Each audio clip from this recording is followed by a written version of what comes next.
So good morning, everybody, and a warm welcome from me too. My name is Mattia Gallotti. I've been working on the project for nearly 4 years now. I've now moved down the road to the LSE where I teach philosophy, and I'll be chairing the sessions today. What Barry already said about the program, something about the program. So I'm very delighted very pleased to introduce our first speaker of the day, Professor Sonia Amadae. Sonia is Associate Professor of International Political Economy at Swansea University. I met Sonia about a few months ago. We were in Cambridge for a workshop, and the workshop was not on interdisciplinarity as a subject, but we ended up talking about the importance of doing interdisciplinary research, especially when it comes to the mind. Sonia is a quintessentially interdisciplinary person. She has a background in STS, Science and Technology Studies. She has been very active in the field of political economy, international relations, and she has interest in philosophy of social science and philosophy of public policy. She will talk about minds, but intelligibility versus computability. So here's one way to make the notion, the concept of intelligence quite controversial and problematic. So let me just give you Sonia. Thank you. Well, it's such an honor really to be on this, to be invited. And this is a topic I've been researching since I arrived at the University of Helsinki. I finished my second book, Prisoners of Reason, in 2016, and at the same time I got to take on a postdoctoral study at the University of Helsinki, and there's work going on in social ontology, philosophy of economics and social science, work on robo-philosophy, how you would talk about the autonomy of agents when we have to think about whether to what extent automated systems can bear responsibility. I've been participating in Jan von Plato's Gödel detective, which is all about Gödel's theorem and the Turing hypothesis. So without any further ado, though, I think I better just launch into what I'm talking about. So mens agitat molens is the Latin for mind moves matter. And from this diagram, can everyone see? Am I sort of in the way? I wanted to get across the idea that when we thought of that phrase in the past, it was the idea that the minds of people together can achieve great things in terms of the ability to move mass and to move matter. But now we're moving into a frame of mind increasingly that matter moves matter, that there's really nothing that the mind does or contributes to the causal unfolding of the world, whether it's the social world or whether it's material reality. And I think that's the challenge. The grand challenges to me was this one. Are we stuck with this idea that matter moves matter? So just to give you a caveat, I'm not a cognitive scientist, I'm not a computer scientist, I'm not a neuroscientist, I'm a political theorist, a philosopher of social science and economics, and I do STS, so just to let you know. Here's the arc of my lecture. I want to introduce you or remind you of the idea that the mind is just a computer. I want to talk to you about the hypothesis that the basis of the world and reality is information but not meaning. I want to talk about the hypothesis of a closed universe versus an open universe. For the idea that intelligence is rationality and rationality is computable in the Church-Turing sense. Then I want to talk about this idea of this challenge, which to me is this grand challenge. What if this view of the mind then transforms how we enact social reality so that we end up automating the social? So we automate our relationships with one another and other humans. And then the alternative is what's going on at the University of Helsinki. It was also going on at Cambridge when I met Mattia, and also at UC Berkeley, although those two programs, their directors have since retired, John Searle and Tony Lawson. But at Helsinki, Raimo Tommola still has a project right now on the social ontology, which I'll introduce you to at the end. Okay, so here's the first part of my talk, which is just looking at the idea that the mind is nothing but a computer, that we're just processing information, and that you could simulate the mind, and you could, essentially, if you had the appropriate capacity, you could digitize it and treat it like an algorithm.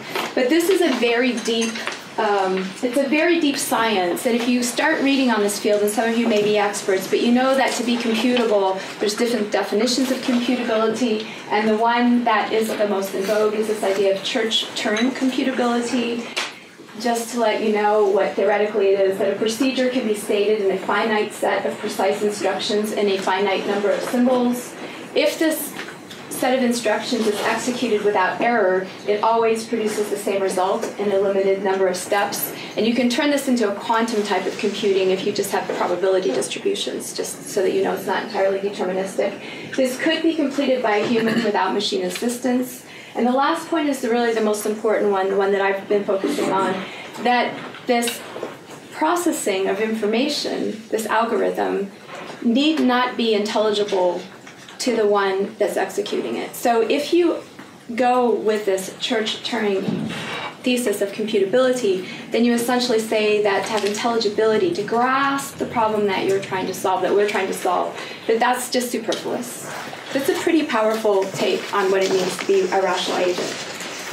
Okay, so this is a very deep, there's a lot of, I guess this brain project is really about this. And so it asks questions. Here's a model of the Turing machine, which has this ticker tape, which is a set of instructions that's executed internal to itself. Can the operations of the brain be simulated on a digital computer? Given Church's thesis that anything that can be given a precise enough characterization as a set of steps can be simulated on a digital computer, it follows trivially that the question has an affirmative answer.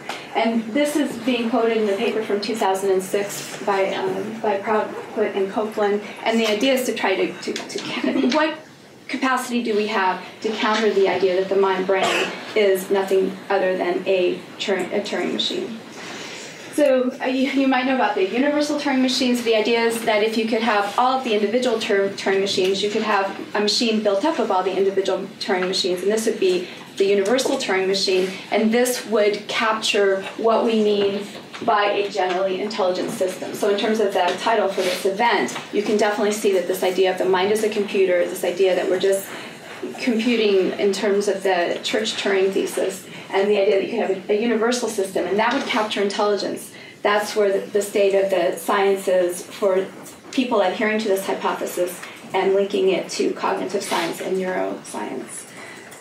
So here, one of my heroes, who is fellow Scott Aronson, who wrote a paper called "The Ghost in." It's actually "The Ghost in Turing's Quantum Machine."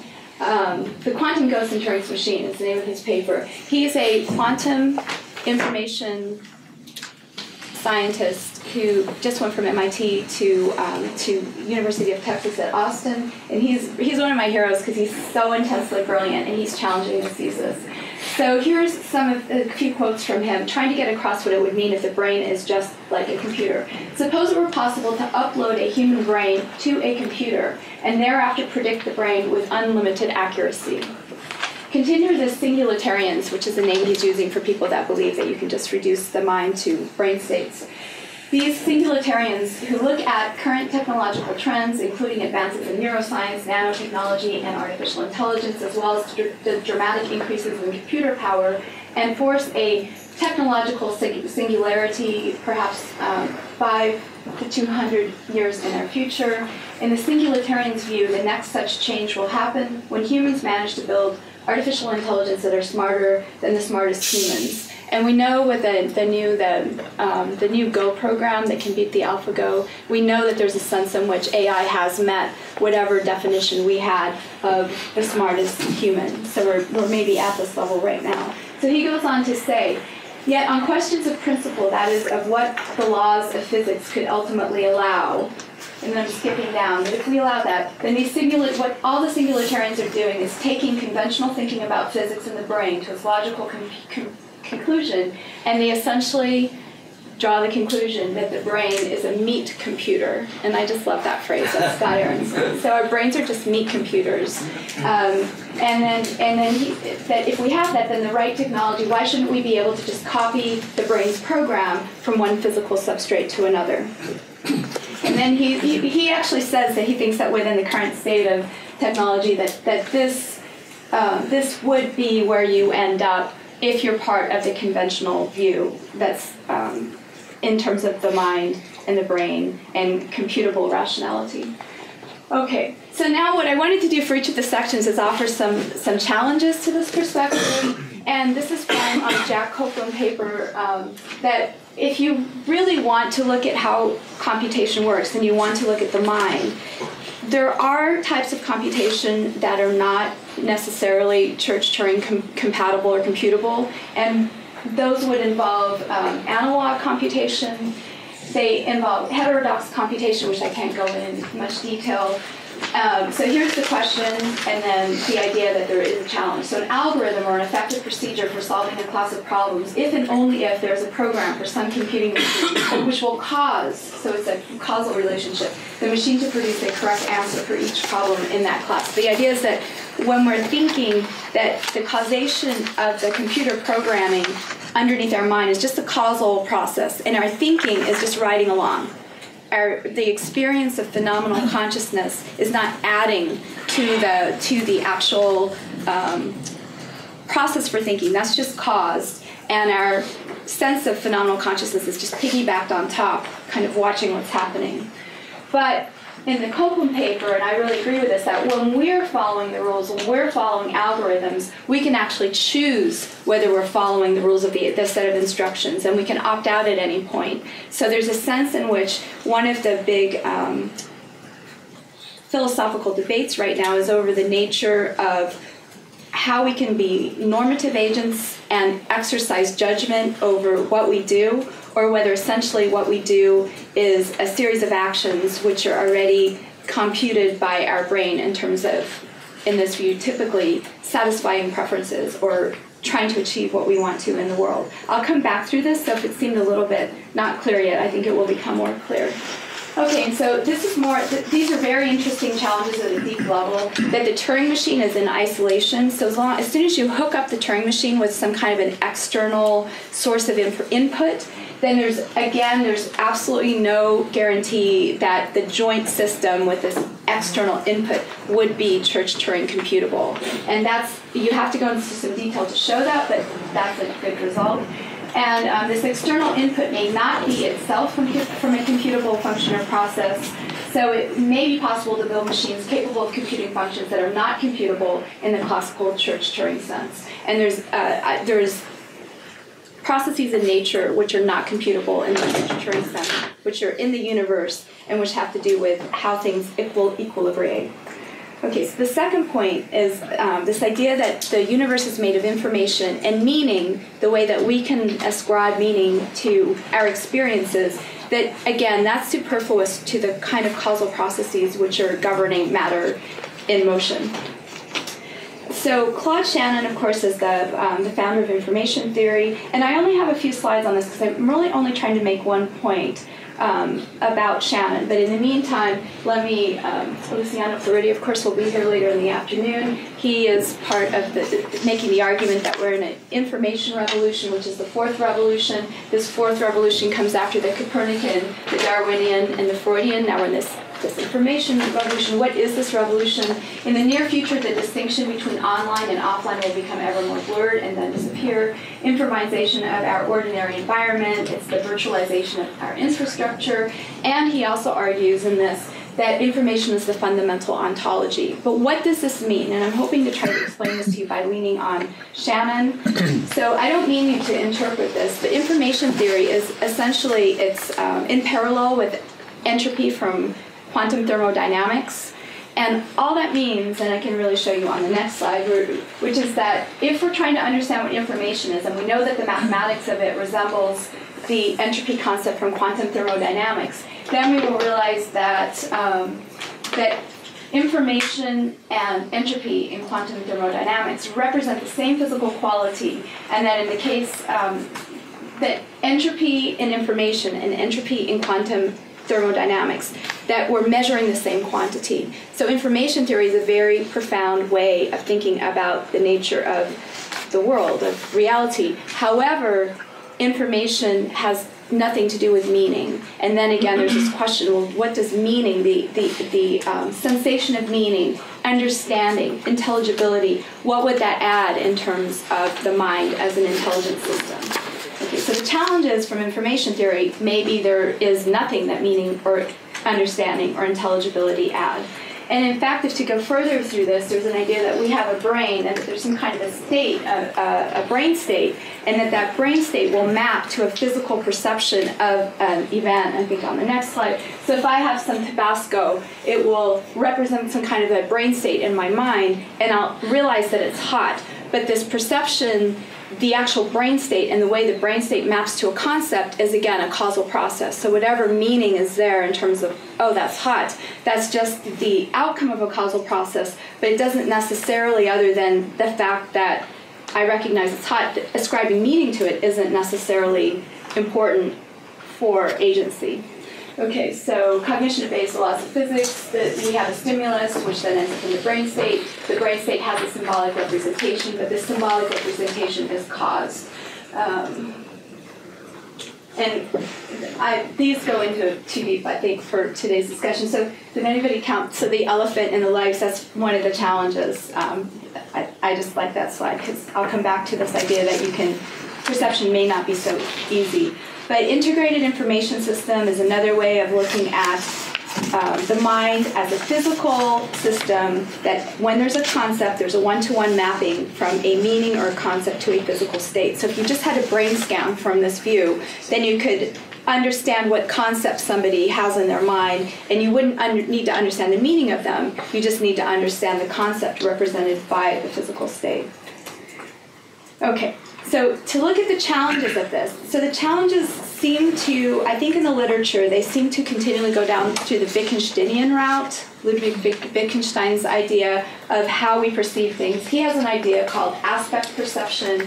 Aspect perception, it's actually a kind of a tool of the trade, it's a piece of lingo. Aspect perception means that at any single time that instead of just thinking of taking a brain scan of my mind and then thinking that I could read it eventually and just know what I was thinking, the idea is that because the mind-brain is in all of existence and the universe outside of the mind can only be at one configuration at one time, that it's the state of the mind is integrated into the rest of the world, so the aspect seeing is more of a holism than that you could just isolate the mind and then read off it what it was understanding.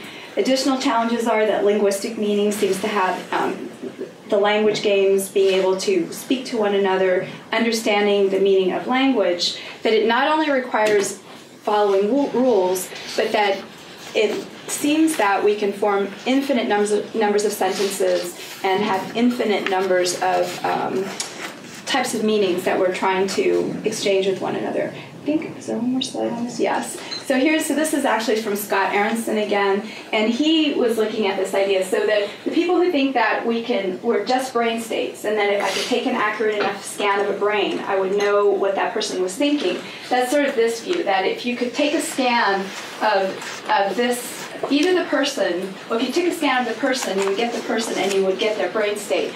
But apparently it's a fundamental result of something deep in quantum theory, that if you could actually measure a brain state to the extent that you would be able to duplicate it to try to understand what concepts were going on in the brain, that the process of measurement would be so destructive to the original that you would destroy it. So it's a fantasy to think that you could actually copy a brain to the extent that you could then impute what the meaning was that was in people's heads. So that's Scott Aronson's challenge, that one particular thought about concepts being mirrored down into brain states.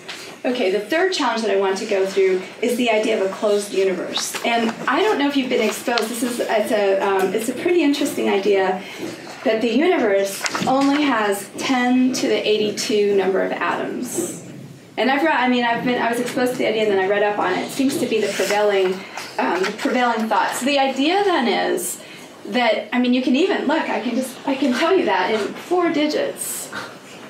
And the idea is that then every universal state is just one permutation of all of those possibilities. And even though it's a lot, they're limited. So the idea in this closed universe system is that because there's only so many atoms and they can only take so many different configurations, that's it. There's no infinite number of possibilities. And so that's the closed universe hypothesis. And in terms of the philosophy, the philosophers that follow this idea, that want to make all meanings finite, all possible meanings that we could understand in our minds finite, all possible worlds finite, it's worked out by, I think it's the next slide that I have now. I guess it's David Lewis is the philosopher who came up with this concept of all possible worlds. And I thought I guess I skipped a slide where David Lewis has the idea of all possible worlds, and the idea is that you can actually, you could anticipate maybe which one of those 10 to the 82 instantiations of the world will happen. And here's Scott Aronson's challenge, and it's from his paper. This is the quantum ghost in Turing Machine. So Scott Aronson has argued, and he's a quantum physicist and a computer scientist, and he argues that our minds can actually, potentially, not for sure, but their potential is there to interact with quantum states that were part of the birth of the universe, so that something could happen in our mind that's so unpredictable that it would be completely out of the bounds of this 10 to the number of the 82.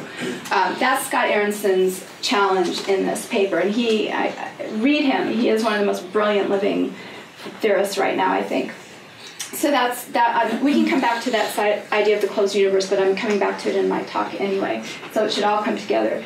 So then the fourth idea is that intelligence is rationality, and rationality is computable. This comes back full circle to the beginning. And this is when I went to the University of Helsinki. I had studied game theory and rational choice theory, but what I found myself arguing within the first year that I was there is that somehow this game theoretic notion of rationality is also computable. So there's converging research right now. So I talked in the beginning about the mind being some kind of a computer processing notion, but now we have the idea of rationality added on top of it. So we have this idea of computational rationality, a converging paradigm for intelligence in brains, minds, and machines. And this is from 2015, published in Science magazine. So according to this converging research, computational rationality offers a potential unifying framework for the study of intelligence in minds, brains, and machines based on 3 core ideas: that agents fundamentally seek to form beliefs and plans of action in support of maximizing expected utility, that ideal maximization of expected utility calculations may be intractable, but they're effectively approximated by rational algorithms, and that these can then be in the brains of any kind of organism, not necessarily human organisms. So now we bring in to what I already had, this idea that rationality itself is computable. So von Neumann definitely thought rationality was computable, and that was my insight while I was at the University of Helsinki. That game theory, from the very beginning, it's the main theory of human rationality. Still, it's the paradigm of human rationality, but the way it was created already presupposed that rationality is computable. In the Church, actually, in the von Neumann sense, it's even a more limited sense of computational than the Church-Turing sense.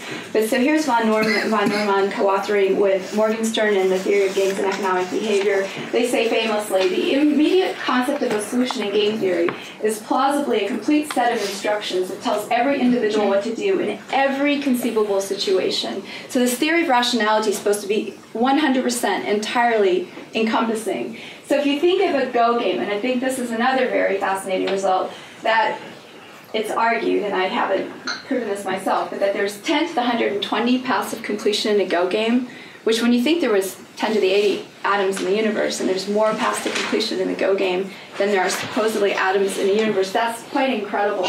But the idea is that you could map out all of these paths, all of these 10 to the 120 paths to their ultimate conclusion. And in game theory, you get to any row of completion of a interaction, and then you can simulate the decisions that individuals would take if they're rational. So game theory already is up at that level of the 10 to the 80 atoms in the universe. It's confronting the idea that you could actually have games with 10 to the 120 paths to completion, and that you could model them so that, again, it's plausibly a complete set of instructions that tells every individual what to do in every conceivable situation. And every conceivable situation is already mapped out because it's a finite universe of possibility. You don't have an open, an infinite number of possibilities of what can occur according to the system. So then rationality is computable. This is von Neumann. You insist there is something a machine cannot do. If you will tell me precisely what it is that a machine cannot do, then I can always make a machine which will do just that. Our good friend. Okay, so now I'm summing up everything that I've said before, and to sort of bring my talk to a, so it doesn't seem like it was too many things and it comes together. Okay, so to sum up, there's the prevailing argument in terms of the conventional paradigm, I guess, that puts together physics and cognitive science and neuroscience is that the mind is just the brain, and the brain is a Church-Turing computer. Information is the physical substrate of meaning, and meaning doesn't add anything. Intelligibility doesn't add anything. The universe of possibilities was finite. Von Neumann, Morgenstern, rationality, that is what we mean by intelligence, and it is computable. Intelligence is an algorithmic process. And then in red, I mean, these are the implications. So then understanding, meaning, intelligibility are superfluous to intelligence. And again, the concept of intelligibility would be that you're actually understanding the significance of the problem that you're solving. And then that normativity, or how we can be rule following, that it's just a result of a causal process that we would follow rules, not that we can voluntarily choose rules, change them as we go, and then decide how to apply them or whether to apply them at all. Those are ruled out by this view. Okay, so now the challenge would be, let's suppose that the challenge, the opposite opinions that I've also gestured toward through the talk, let's suppose that they do hold. And there seems to be, I mean, Scott Aronson, I trust him on what he argues, I trust Copeland, I think there's a good set of reasons not to buy this idea that the mind is simply a Church-Turing computer. But imagine if we could convince people that they were Church-Turing computers. What diminished possibilities of life we would have if we end up creating a world so that we start to simulate these computers that we've created that seem to be the paragon and the paradigm of rationality. That would be this automating of the social, automating of individual subjectivity, for example. So then, what if we teach that, and I do see it taught, what if we build our institutions assuming that actors are Church-Turing computers? And if we assume that people are strategic rational actors like in game theory, then we are essentially assuming that people are computable, and we are taking away the role of meaning, intelligibility, and understanding in terms of the social systems that we're creating. And here, this book, it's called Multi-Agent Systems, Algorithmic, Game Theoretic, and Logical Foundations. And what we're seeing is that in the movement now in human life to have hybrid systems of human agents and computer systems, that humans have to come down to that level of emulating something that is Church-Turing compatible in a sense to intersect with and to start relating with each other through computer information technologies. So then we build these hybrid AI systems, assuming again Church-Turing computability of intelligence. Okay, so now, where would be sources of alternative perspective? Now, social ontology is a source of, well, it's a body of thought that thinks that there's something about the way that social reality is dependent on the mind that you can't just eliminate from understanding what it means to be a human agent. So according to social ontology, and this is a gloss because social ontology is a very deep school of analytic philosophy, but to get to some of the fundamental points of it, actors are fundamentally interdependent, and it's a bit like Wittgenstein's idea that we can't be, you can't have a private language. We have language because we come to it together as social creatures. That social ontology challenges the idea of Turing computability. I don't know, probably with my time I should. Yeah.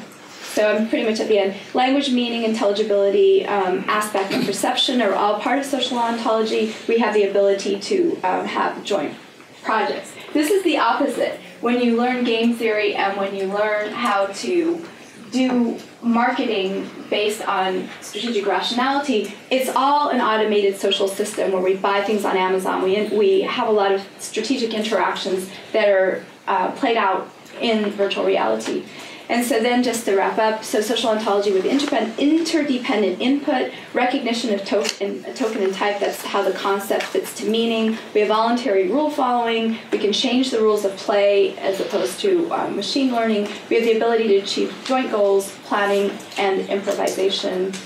And I think, yes, we have commitment, intelligibility, meaning, and we have commitment, solidarity, and intention. Those are all very crucial aspects of social ontology thinking. And so I wanted to finish with this slide, which is the Drake equation, which tries to come up with the odds. Well, originally it was to try to figure out why we haven't run into other intelligent creatures in the universe. And the idea is that the odds of life evolving to the point where we could have electromagnetic wave communication with people's or species in other parts of the universe, that the biggest challenge is the doomsday clock of nuclear destruction. So to me, to be intelligent would be to come together and to solve problems like climate change and to solve the problem of the fact that the Russians and the Americans have 7,000 nuclear missiles pointed at each other on hair trigger alert, and that the nuclear strategy, by the way, was a product of this theory of rationality that I was talking about.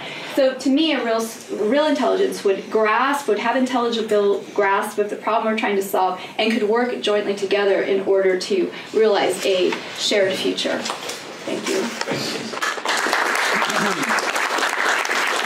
All right, so our next speaker is Dr. Paul Smart. Paul is a senior research fellow at the University of Southampton. He has done very interesting work on intelligence, especially collective intelligence, which is something that an interest that we shared. And he has just a paper that came out a few months ago on the concept of Mandevillean intelligence, even more specific, kind of a technical piece of jargon, and I think that Paul will say something about it. Now, this is one reason why we really wanted to have Paul with us today, but there's another reason, and I might want to say, in a private conversation, Paul said to me, well, I consider myself a bit of an intellectual gypsy. I love it. Paul comes from psychology, he's done computer science, artificial intelligence, and, well, these days he feels a bit like a philosopher. He's doing work in philosophy. So this fits very well with the DNA, the mission of the Human Mind Project. So, Paul, over to you. Thank you. Well, I think it's probably appropriate to say that I'm masquerading as a philosopher, but my main disciplines are psychology, neuroscience, and computer science. So I work in computer science department. And as Mattia said, I'm interested in issues of collective intelligence and socio-computational systems, but I also take an interest in a whole range of topics in cognitive science and the philosophy of mind. So at the moment I'm very much interested in machine learning, specifically deep learning. Well, who isn't interested in deep learning at the moment? But also in new forms of AI systems, so specifically holographic AI systems, and I have a collaboration, an ongoing collaboration with some colleagues in Microsoft looking at that new HoloLens system and just trying to understand some of the opportunities that are emerging in that sort of space. Anyway, so today I'm going to be talking about Mandevillean intelligence, and Mandevillean intelligence is a specific form of collective intelligence, as Mattia said. In particular, it's a form of collective intelligence where the intelligence in question, the collective forms of cognitive success, are grounded in individual cognitive vices. And when I say vices, I mean individual cognitive shortcomings, limitations and biases. So in essence, you can think of Mandevillean intelligence as, if you like, a form of collective intelligence that has its roots in individual forms of stupidity. It's a bit more complex than that, as you'll see. Why is it called Mandevillean intelligence? Well, it's named after the Anglo-Dutch philosopher, poet, and political economist Bernard Mandeville.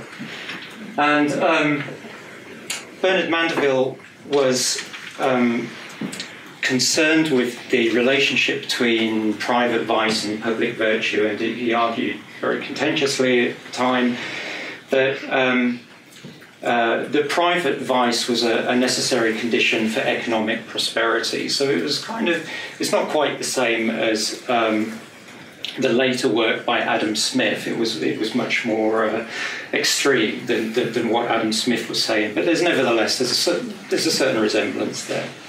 Now I'm not going to be talking about anything economic, or at least not directly economic. I'm primarily interested in cognitive science issues. And what I've tried to do with this notion of Mandevillean intelligence is apply the sort of ideas that Bernard Mandeville was talking about, transpose them to the cognitive domain. And that gives us this notion of Mandevillean intelligence. It's a specific form of collective intelligence in which individual cognitive shortcomings, limitations or biases, which I'm generically glossing as vices, play a positive functional role in supporting the emergence of intelligent behaviour at the collective level. Now, when I was very kindly invited to give this talk, and initially I was looking forward to it, and then I spoke to Mattia on the phone, and he said, well, Paul, when you give your talk, just give a definition of cognition, intelligence, and vice and virtue. And I thought, oh no, suddenly this is an ordeal. But I'm going to try and give a kind of very high level of the way in which I'm interpreting these terms and how I'm using them in the context of this notion of Mandevillean intelligence. So firstly, starting off with collective intelligence. What I mean by collective intelligence is a form of intelligence that involves multiple cognitive agents. So in some recent work that I undertook with my colleague Rob Close, who's also in the audience, we tried to define the relationship between different forms of intelligence and individual forms of cognition. And when it comes to the notion of collective intelligence, what we've tried to do here is kind of tie the notion of collective intelligence to collective cognition, and then use that to make sense of this panoply of other seemingly related terms.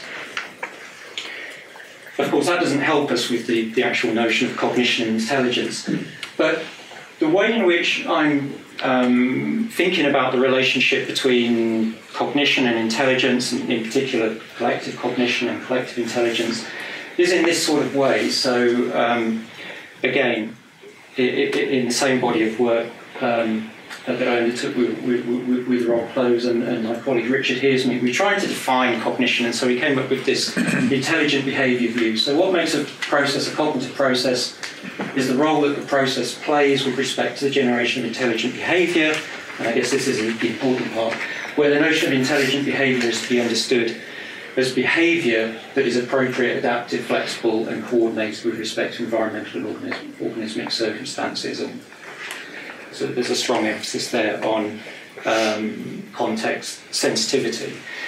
So, I mean, that's probably not going to please everyone, and it's quite possible it may please no one, of course, but I suspect that in terms of our understanding of cognition and intelligence, that may be as good as we're going to get. And then when it comes to vice and virtue, actually, I think in terms of Mandevillean intelligence, this is more problematic than the notion of intelligence and cognition. So you could argue, so in order to kind of make this assertion that collective virtue or collective forms of cognitive success are rooted in individual forms of cognitive vice, of course you need to have a notion of what constitutes cognitive vice. And there are two options here that I've talked about before. So I think one is the least kind of problematic way of thinking about cognitive vice is derived from virtue epistemology. And in this case, something counts as a cognitive vice if it's some aspect of your cognitive character, a cognitive trait, or a cognitive property that is in general deemed to be injurious to your epistemic standing. So what that means is something is a cognitive vice if it's undermining your ability to track the truth, or undermining the reliability of your truth tracking tendencies. And so things like dogmatism, defective reasoning, inaccurate memory, they're all deemed to be vices because those are the things that in general harm your positive epistemic standing. They undermine the extent to which you are likely to discover the truth. And then this other notion of cognitive vice is derived more from common sense. So in this case, a cognitive vice is some aspect of cognitive functioning that we deem to be, in some sense, detrimental to cognitive performance. And the kinds of things I've got in mind here are limited attention span, limited processing capacity, and again, inaccurate memory. There's obviously some overlap with the epistemological notion of cognitive vice. So I think when we're thinking of cognitive vice in this more common sense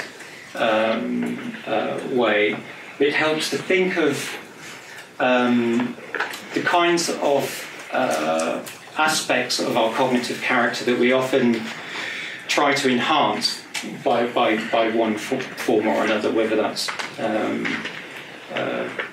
the addition of technologies or specific training regimes or whatever. So just be aware that there are these kind of two notions of vice, and in this talk I'm going to kind of lump these together, and I'm just going to be talking about both of them. But I think in terms of the philosophical discussion about Mandevillean intelligence, this is probably the least problematic route to go down. Anyways, that's the definition. So hopefully that's the ordeal bit out of the way. So you might be thinking, well, this notion of Mandevillean intelligence, individual cognitive shortcomings as being something that actually contributes to collective intelligence, that's a little bit odd. But actually, if you look at the literature on the adaptive value of cognitive limits just at the individual level, you actually see some positive empirical findings. So you see some research findings that suggest that at least in some circumstances, individual cognitive shortcomings, limitations and biases can actually play a positive role in the cognitive life of the individual. So in order to illustrate that, there is this phenomenon called the wisdom of the inner crowd, and it's like the individual counterpart to the wisdom of the crowd phenomenon. So no doubt many of you will be familiar with the wisdom of the crowd phenomenon. You've got some judgmental task. In this case, you've got a jar full of beans, and you get a group of individuals. You ask each one how many beans do they think are in the jar. They each make a guess. You aggregate those guesses together, and the statistical aggregate, in general, at least in some task context, tends to approximate the actual value guess. In this case, the number of beans in the jar. So that's the kind of wisdom of crowd. But as I said, there is this individual counterpart to the wisdom of crowds phenomenon where you just focus on a particular individual and you ask them at particular points in time, how many beans are in the jar, how many beans are in the jar, how many beans are in the jar, and you get a set of guesses, and then you can do the same thing. You can aggregate across the guesses, and then you get a statistical estimate of the number of beans in the jar.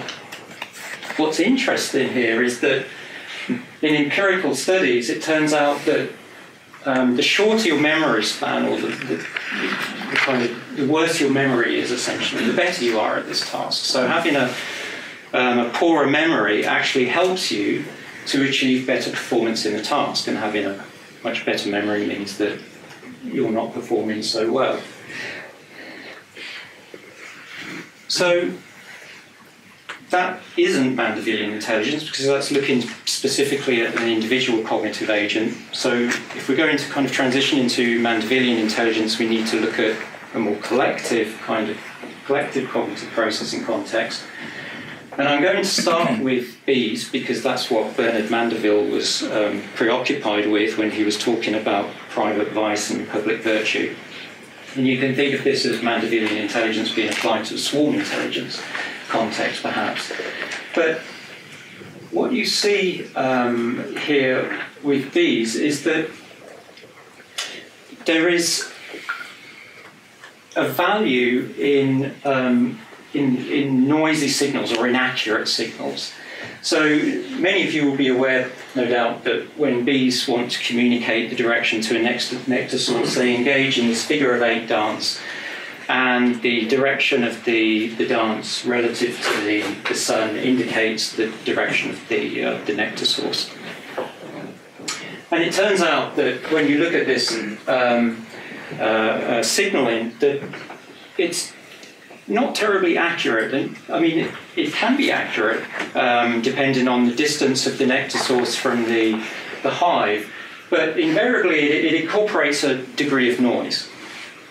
And so ethologists were kind of intrigued about the presence of this noisy signal, and it's been suggested that the noise is actually playing a positive functional role in helping to achieve a form of collective success when it comes to swarm intelligence, because the noise is creating variability in where other bees are sent to forage. So when you situate this noisy signal in a collective context, it actually helps to distribute foraging assets within space. And this is useful for bees because there's no point in directing all of your colleagues to a particular flower that you've just been and visited and sucked all of the nectar out of, because what good is that? Instead, you want your colleagues to go to the general vicinity of that area where hopefully there are other nectar sources available. And so here we've got an example where, I guess from an engineering perspective, something that looked a little bit maladaptive, that you wouldn't necessarily expect to be a feature of the system, something that you might gloss as a vice or a deficiency or some form of some defective aspect of the system, is nevertheless performing a positive functional role in helping to achieve a form of collective success. And in fact, this isn't the only situation in which you find positive effects of noise. You see them in radar systems, you see them in ant foraging algorithms, you see them in biosensor systems, and it may even be a way of understanding noisy signalling mechanisms in the biological brain as well. So that's bees moving, and now we're kind of moving into the more kind of human realm. So first of all, I'm going to talk about dogmatism. And I suspect there are very few people who disagree with the claim that dogmatism is a vice, that it's generally seen as something that, certainly within epistemology, it's regarded almost uniformly as a vice, as something that undermines or degrades your ability to discover and settle on the truth. But actually there are some interesting studies that suggest that when you situate dogmatism in a collective information processing context, so if you're thinking of the individual, being a dogmatic individual, yes, that's a vice, and you shouldn't do it. But when you situate dogmatism in a more collective context, then it turns out that there is some evidence to suggest that that actually helps the community as a whole to achieve better epistemic outcomes. So there was a study, a very interesting study by Kevin Zollman, who works at Carnegie. This was a computer simulation study, I should point out, where he was looking at, he was running computer simulations of multi-agent communities, and he had a computational parameter of dogmatism, which was essentially resistance to social influence, and then was assessing the effect that that had on a collective problem-solving task. And it turns out that having individuals that have a degree of dogmatism or resistance to social influence, at least at the outset of a problem-solving task, actually benefits the community in the longer run. And one reason it does that, so Solomon suggests, is because it prevents premature convergence on suboptimal solutions. But I think there's also another possibility here, which is to do with the organisation of networks and this notion of effective connectivity. So when we think of networks and information flow around a network, and if you think of each node within that network as an individual, if you have a dogmatic individual, then that dogmatic individual is actually altering the effective structure of the network. So the effective structure is the actual time-variant flow of information within the network, but it's distinct from the actual structural configuration of the network.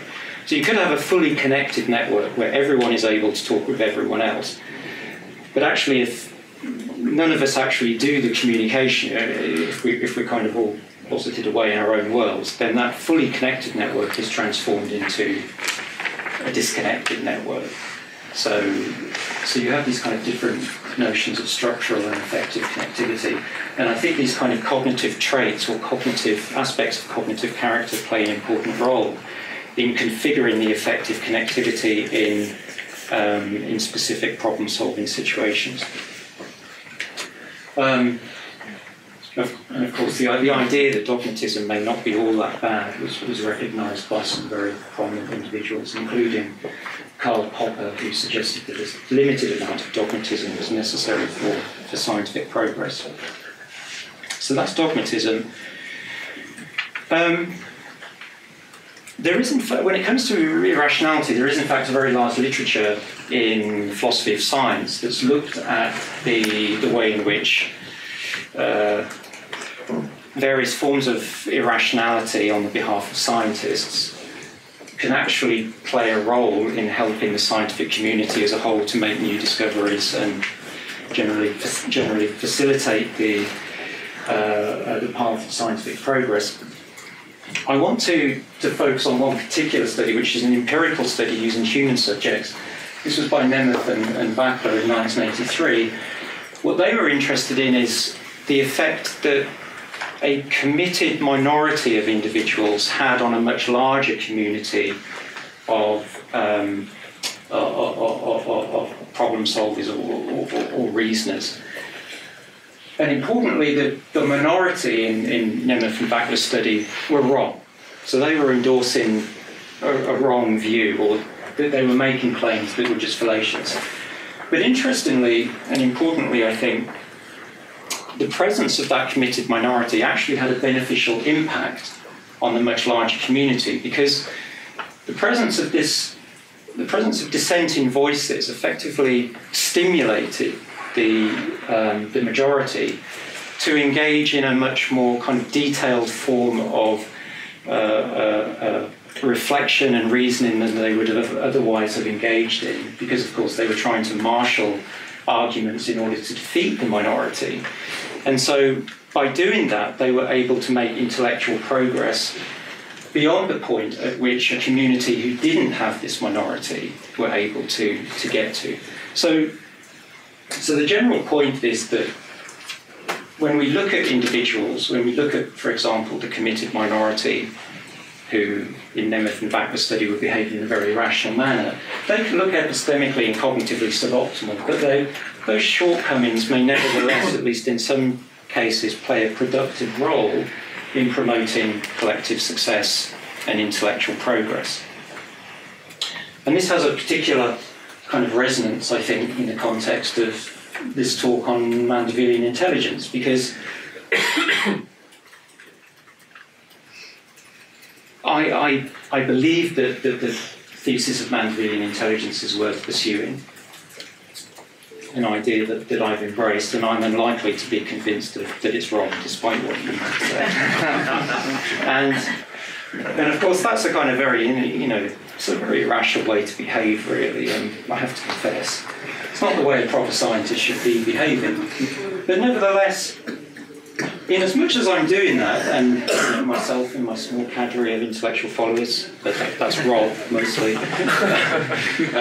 if we kind of champion this idea and we remain committed in the face of rational argument, then you might see that as kind of stimulating the community to explore collective intelligence and think about collective intelligence in a way that they didn't before.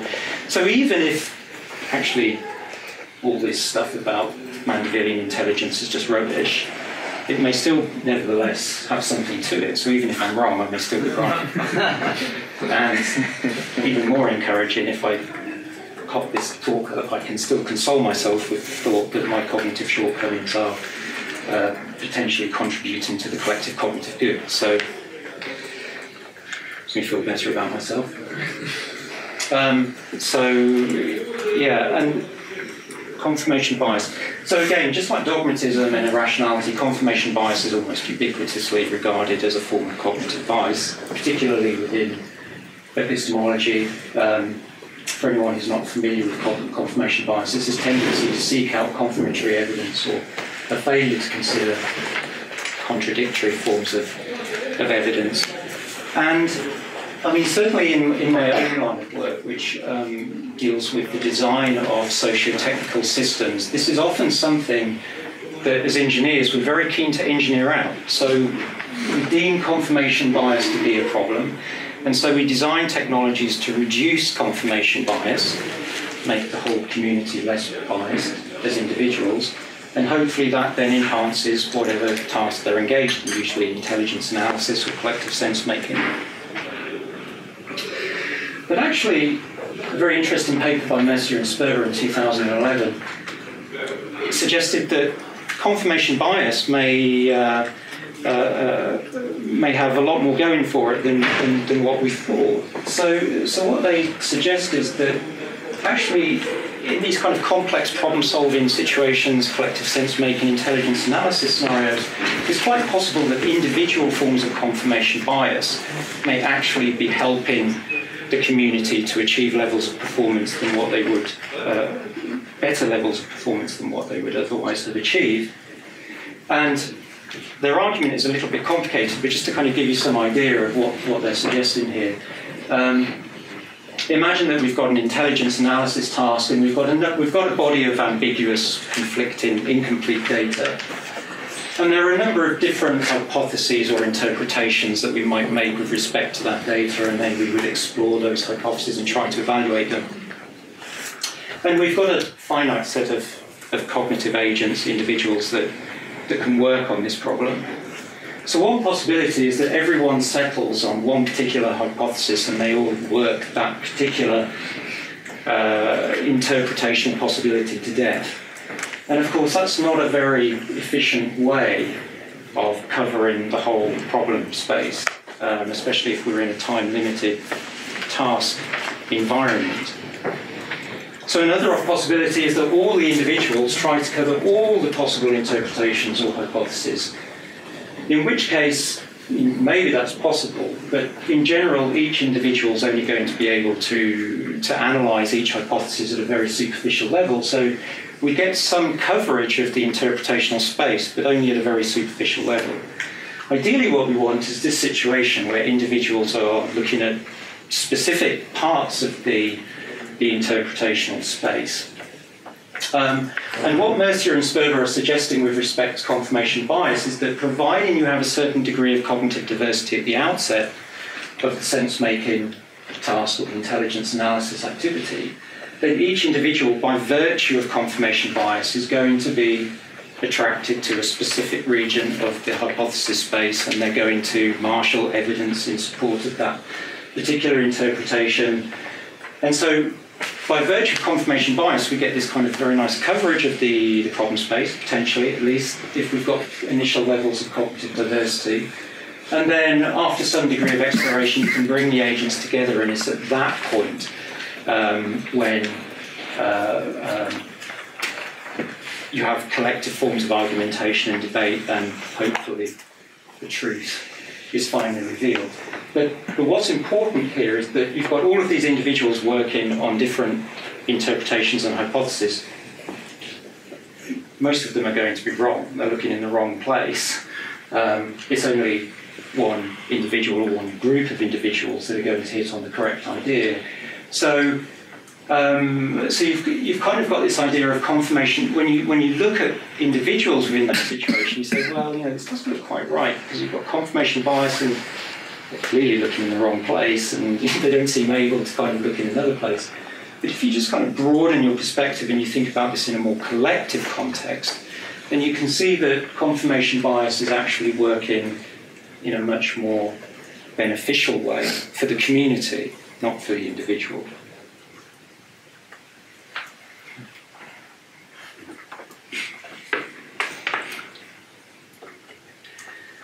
So the three things you need for a happy marriage: short memory, sense of humour, and a short memory. So there's some interesting work when it comes to memory. Not all of these kinds of studies are directly relevant to... I mean, they all have a kind of Mandevillian theme to them, but given the way in which I've defined Mandevillian intelligence, I would suggest that it's only these bottom two studies that are really good examples of Mandevillian intelligence. But nevertheless, there is some interesting work when it comes to the role of memory and more kind of social level processes. So Horvath et al. 2012, they showed that when it comes to issues of social cooperation, the last thing you want is someone who's got a really good memory, who's going to remember every single transgression. Yeah, because then you don't end up with any sort of cooperation at all. You just end up with a community of agents who just hate each other. So what Horvath et al. Is suggesting is that a certain degree of forgetting actually is beneficial for the community because it helps them get along better. Brown et al. Are arguing that when it comes to the malleability of memories, so the tendency for us to align our memories with other individuals, that plays an important role in social cohesion and social identity. And then these two more kind of cognitive studies, I'm not even going to try and pronounce those names, but this study here, I should point out these are both computer simulation studies, multi-agent simulation studies, but Bathkara and Olsen were interested in memory capacity and collective creativity, and actually reported some results that suggested that having shorter memories or reduced memory capacity actually benefits collective creativity. And then Reiter and Lebier were looking at individual forgetting, a tendency to forget information in a collective search task. And again found that forgetting plays an adaptive role in enabling a community of individuals. So it's the community that's benefiting here. A community to perform the search task in a much better way. So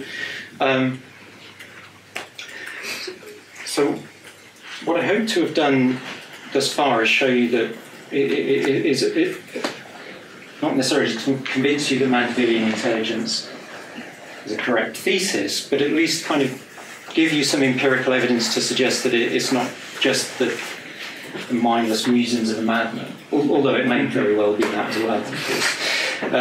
I do think there is something of empirical interest as well as philosophical interest here.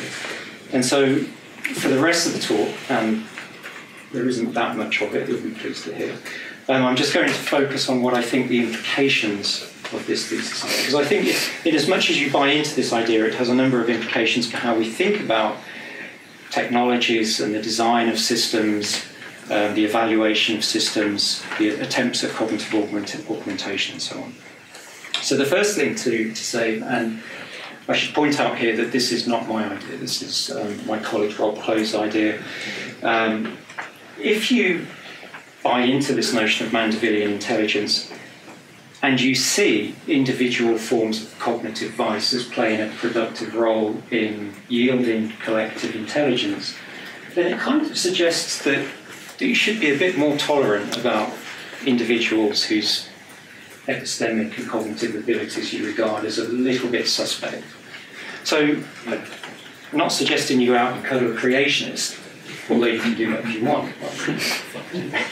But what I think the notion of Mandevillean intelligence suggests is that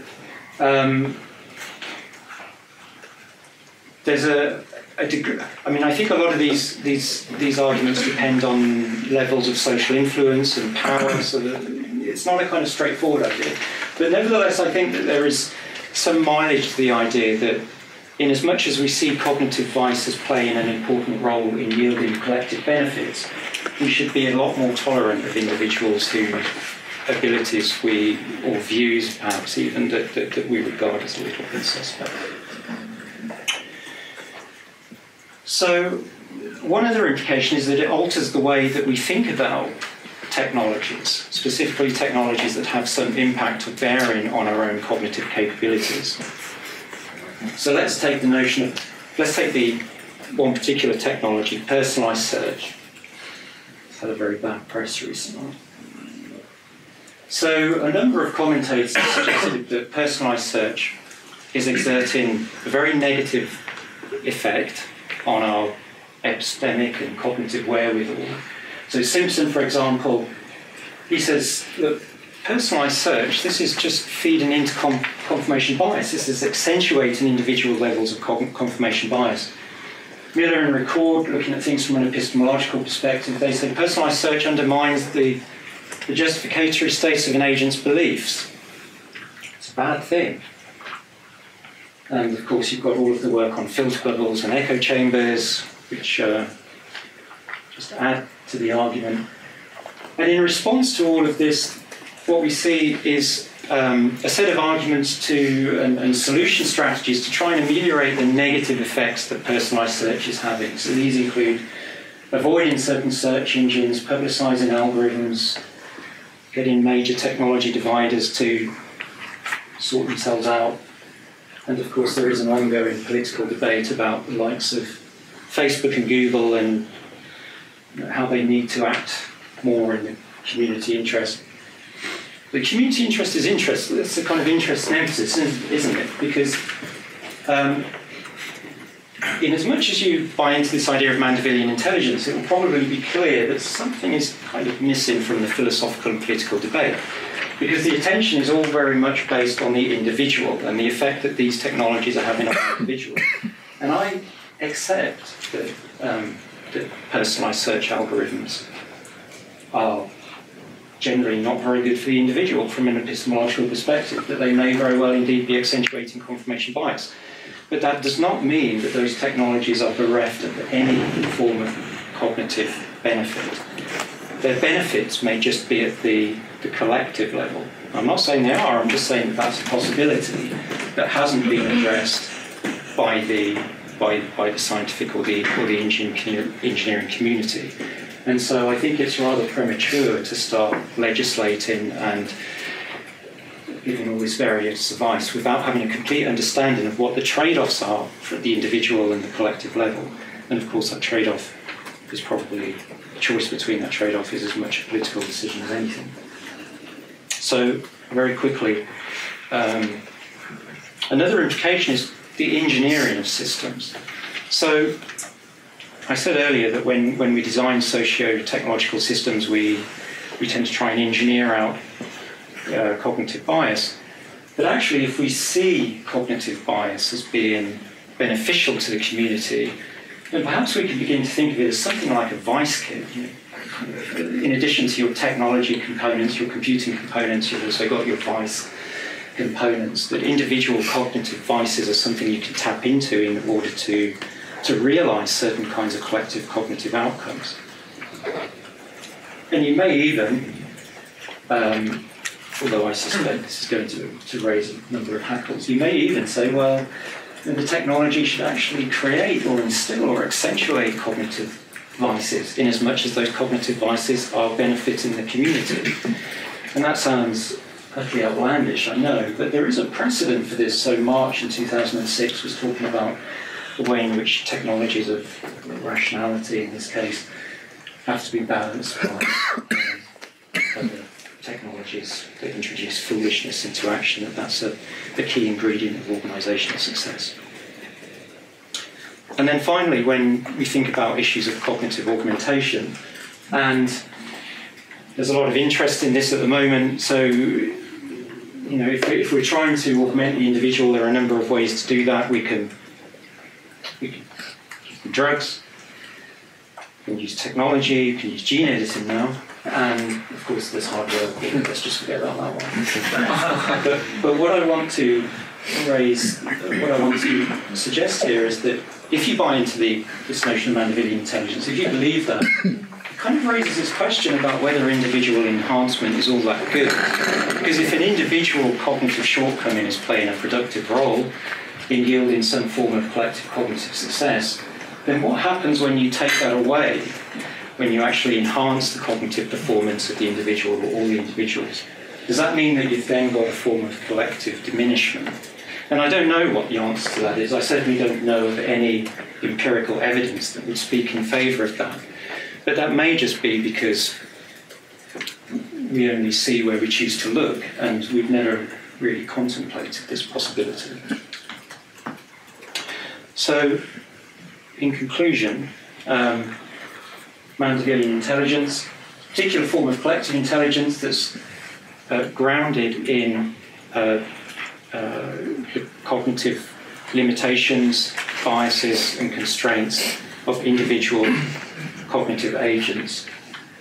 It has a number of implications which, interestingly, I think are spread across scientific, engineering and philosophical disciplines. And I should add that it is an idea, and I suggest that that is how it's treated for the time being. There's clearly more empirical work to do, but I do think the idea is important in terms of changing the way we think about cognitive performance, collective intelligence, and the relationship of collective performance to individual forms of bias. And I think it opens up a number of new areas for research and philosophical thought. And then finally, I just need to say that this work was undertaken as part of the SOCIAM project, which is a joint project between universities of Edinburgh, Southampton and Oxford. And if anyone's interested in Mandevillean intelligence, there are a couple of papers that are publicly accessible. Okay. It is a great pleasure to introduce Professor Mary Morgan. Mary is Albert Hirschman Professor of History and Philosophy of Economics at the London School of Economics. She has done a lot of research on different aspects of economics, from economic methodology to econometrics and history of economic thought. She has just started as a PI, as a principal investigator, a new project on narrative science, London School of Economics, and I'm sure she will tell us something about it in the context of intelligence, and why, may I say, why she really doesn't like the notion of intelligence, maybe. Right. Thank you very much, Mattia, for inviting me to come and talk about intelligence, something I initially was not too happy to do. That's partly because I find intelligence itself kind of a bit difficult to, as a noun, not very helpful. Maybe as an adjective, I mean, we all have intelligence, so kinds of intelligence characteristics. Anyway, Mattia asked me to talk a little bit about my fields, but actually he already gave you a quick resume. I'm in a department of economic history, but that means I can more or less do what I want to do. Luckily, I have a very collegial department, so I range across the sort of science studies, history, philosophy, sociology of science, particularly the social sciences, except political science, which for me is a sort of a closed book or a dark hole or one of these things. I find it very difficult to get to grips with how political scientists think. So as a political scientist here, excuse me, I'm talking about the social sciences mainly. So apart from the LSE and the UPenn, I should thank the ERC, which is funding narrative science, but also I'm going to talk about some of my work on case studies, which was funded by the British Academy. So the starting point is this kind of a worldview, right? what are the possible things we want intelligence for? So, we can have kinds of intelligence, we can talk about the characteristics of intelligence. Well, I find it more easy to think about the kinds of intelligence and the characteristics of intelligence rather than intelligence or the mind per se.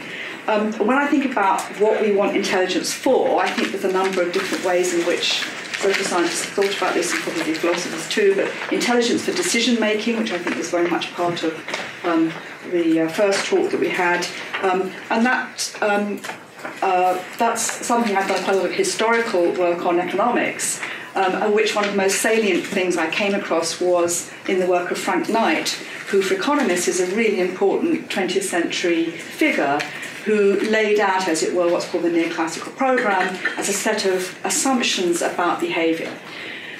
He was extremely clear that these assumptions about behaviour, this idealised economic man that he created, should not be used to argue about how individuals behave. There was a set of idealised assumptions, including of which that we had perfect information and perfect foresight. Most economists don't read the other stuff of Frank Knight. There's another lovely piece by him which pointed out that this makes economic man a slot machine. He goes to exchange with someone, it's like two slot machines meeting because they have perfect information and perfect foresight, and he says, and what need do they have of intelligence? Right? So he's created this portrait of some figure without intelligence.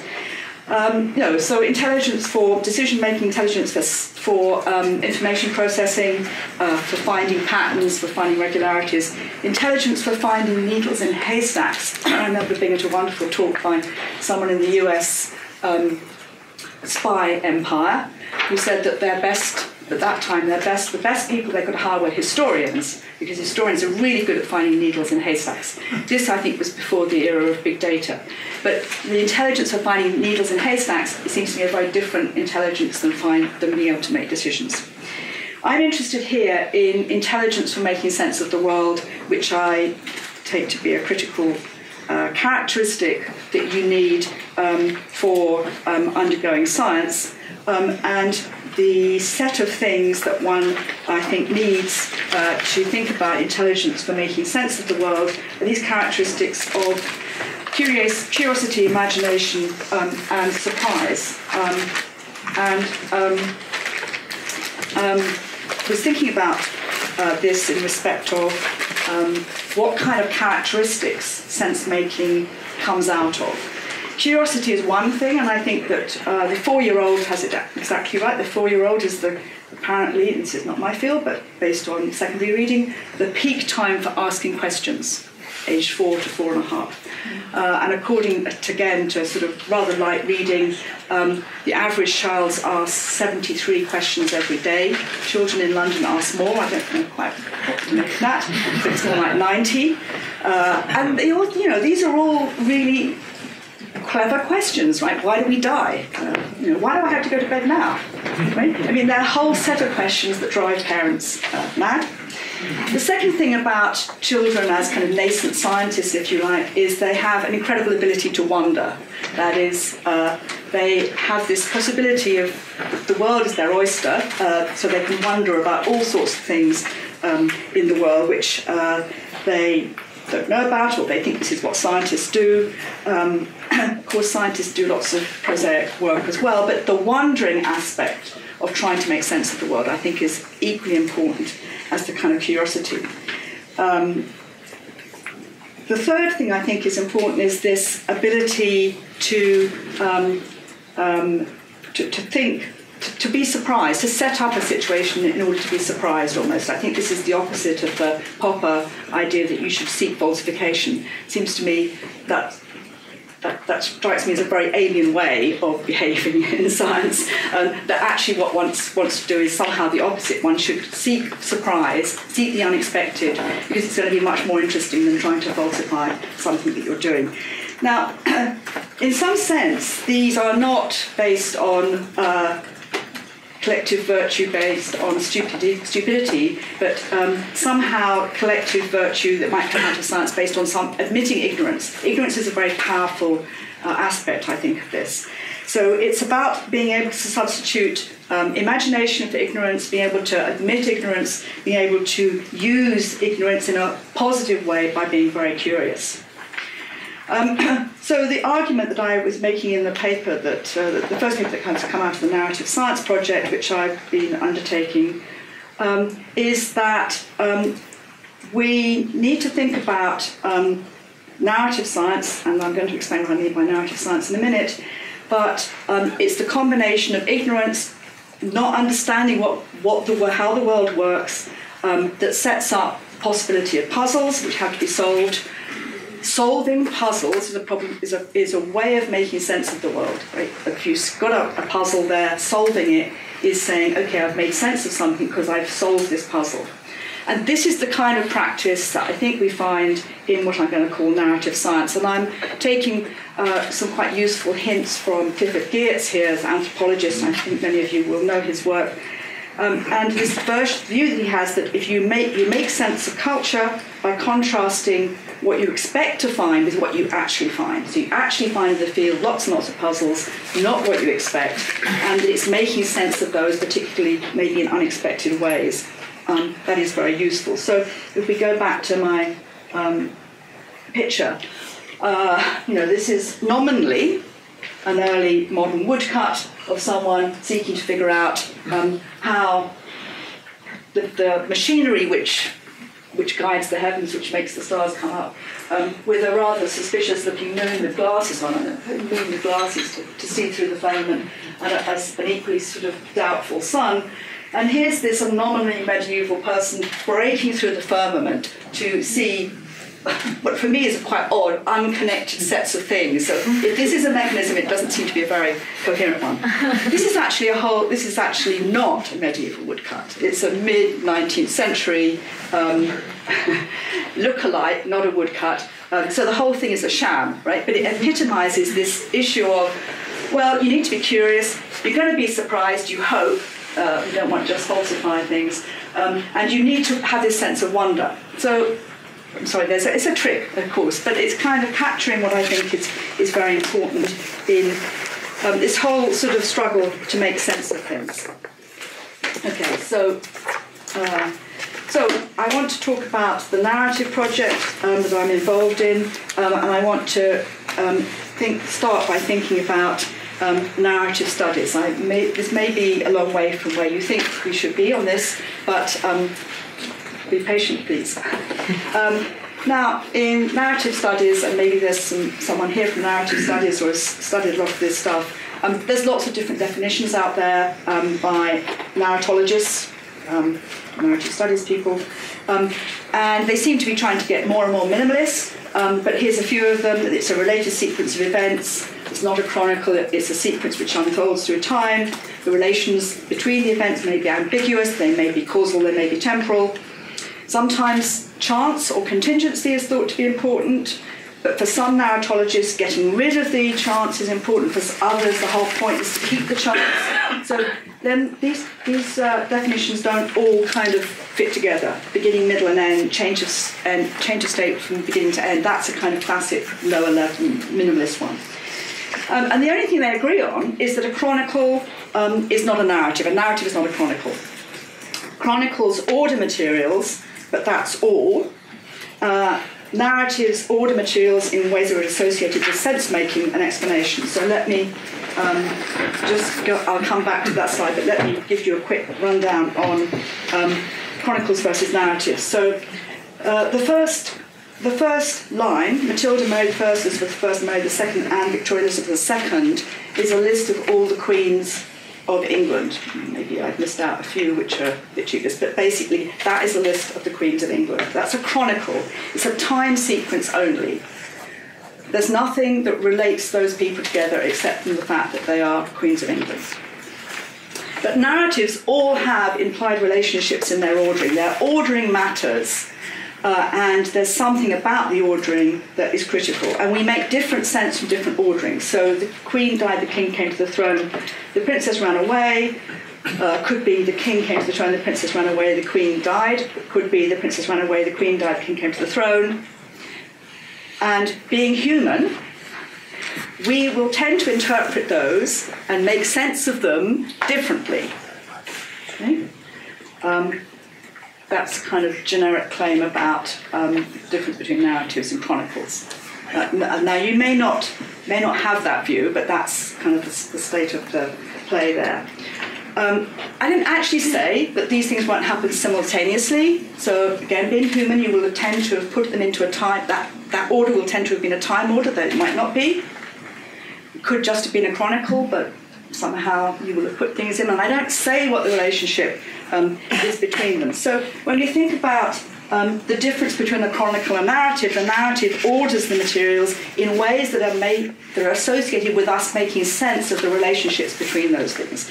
And the big question might then be, well, what is that narrative? What is that chronicle plus? What's the plus bit?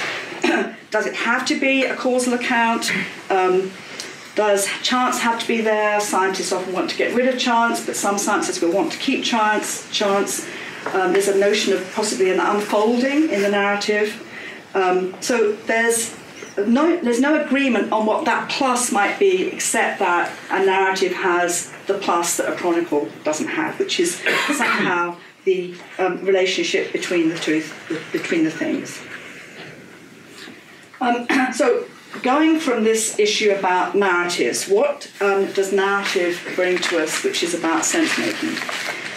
So if I start at the bottom here, narratives are cognitive practice. I'm not making any great big claims here, that occur in some sites of science, not all sites of science. So that's a sort of observational statement, empirical statement. You can find them active with simulations of mathematical models.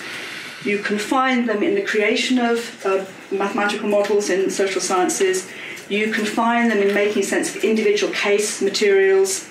You can find them most obviously in the natural historical sciences, so that they are forms of accounts which the scientists use to explain their field to themselves. So we're not talking about the rhetoric of narrative, and I'm not underplaying the rhetorical power of narrative. I'm not interested in all of those spaces of pedagogy and heuristics in which scientists get explained on the TV with stories. Science gets explained with stories. That's not what I'm here dealing with here. I'm interested in the way scientists use narratives in their own fields as part of their own explanatory and discursive practice.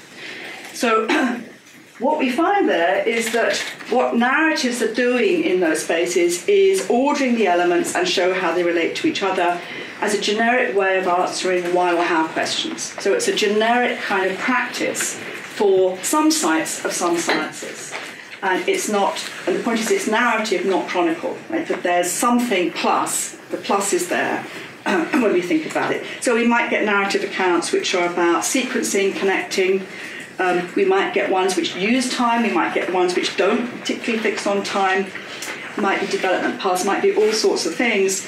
But there's some reason to think, both from the philosophy of history discussions of narrative and from the way anthropologists think about them, that this is narrative, the narrative ordering, the way in which the ordering is made in these scientific spaces is not just a thick description, but associated with solving puzzles. So this is Clifford Geertz talking about what an anthropologist faces in the field, faced with a multiplicity of complex conceptual structures, many of them superimposed upon or knotted into one another, which are at once strange, irregular, and inexplicit, and which he must contrive somehow first to grasp and then to render. The quintessential social science problem, I think, but at a very basic level of the anthropologist in the field. Faced with things we don't understand, we try to make sense of them. That's the simple bottom line. And I find this issue about the relationship between the puzzle and the solving, and the use of that process of solving and reordering the stuff that you find into a way that makes sense, quite an appealing way of thinking about how we make sense of things with narrative, because narrative is all about putting things in an order that makes sense, not just a chronicle, putting things in an order that makes sense. Kierkegaard also has this very nice idea that you can think about representation of culture as a kind of way of thinking. You can use painting to think about that. So what I want to do is to think visually about the areas that I've been working on, which is a set of case studies, as a question of figuring out narrative puzzles, recognising knots. And if we make this an analogical move, sideways move, we can think about paintings and narratives, each generating their own space. They frame the space, they put boundaries around it. So a narrative will decide what's in and out of the narrative. You have to make a decision about what you're going to include and what you're not going to include, which is typically happens in case studies, but it's a bit more of a generic issue. Where does your particular scientific questions start and finish?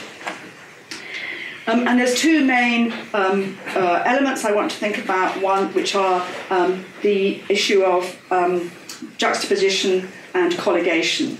So the juxtaposition is particularly important here because it's about the creating of puzzles which have to be resolved. And two examples I'm going to look at, which come from speaking or thinking pictures, which I think are parallel to the way that narratives get woven. I seem to have repeated myself here. Okay, so I want to first talk about one aspect of ordering, which is figuring out what comes into the set of things that we should be thinking about, colligation. So colligation is putting together all the bits that seem to be related. You've got a set of things you're not sure whether they're related, you've got to pick out the things you do think are related, and they're related in various ways, by time, by topic, by theme, by research methods, whatever it is that your particular approach is going to have. And there's a set of sub-elements that come in here, which are going to probably be micro-narratives or bits, accounts of bits, but also ones which make references between things. So there's an important issue about bounding and framing, which look rather specific to painting, I think are specific to the way narrative science works, and they may be more general than that. I'm not trying to make necessarily claims beyond that. But, this is what I think of as a visual documentary, which is configuring kind of by colligation. So this is Children's Games, 1560 by Peter Bruegel the Elder. And I'm talking about colligation here because it has a slightly nice philosophical background to it. The point is you make sense of children's games by gathering them all in the same place and figuring out what kinds of things there are. So this is one of the series of his paintings actually which work like this, which is bringing together like things and putting them into relationship with each other. And colligation is a somewhat unfashionable term, but it has this nice aspect which is to do with a 19th century term of bringing together a number of different facts under a concept. So if you saw these children's games separately, this is bringing them together under a general concept. And it's a sort of inductive process, but it also has a linguistic meaning, the grouping of words or other grammatical elements in syntactic structures by virtue of the classes of which they're members. So this is much more of a kind of categorization process than it is a narrative process, but nevertheless it's part of bringing together what you think are the same phenomena under some kind of set.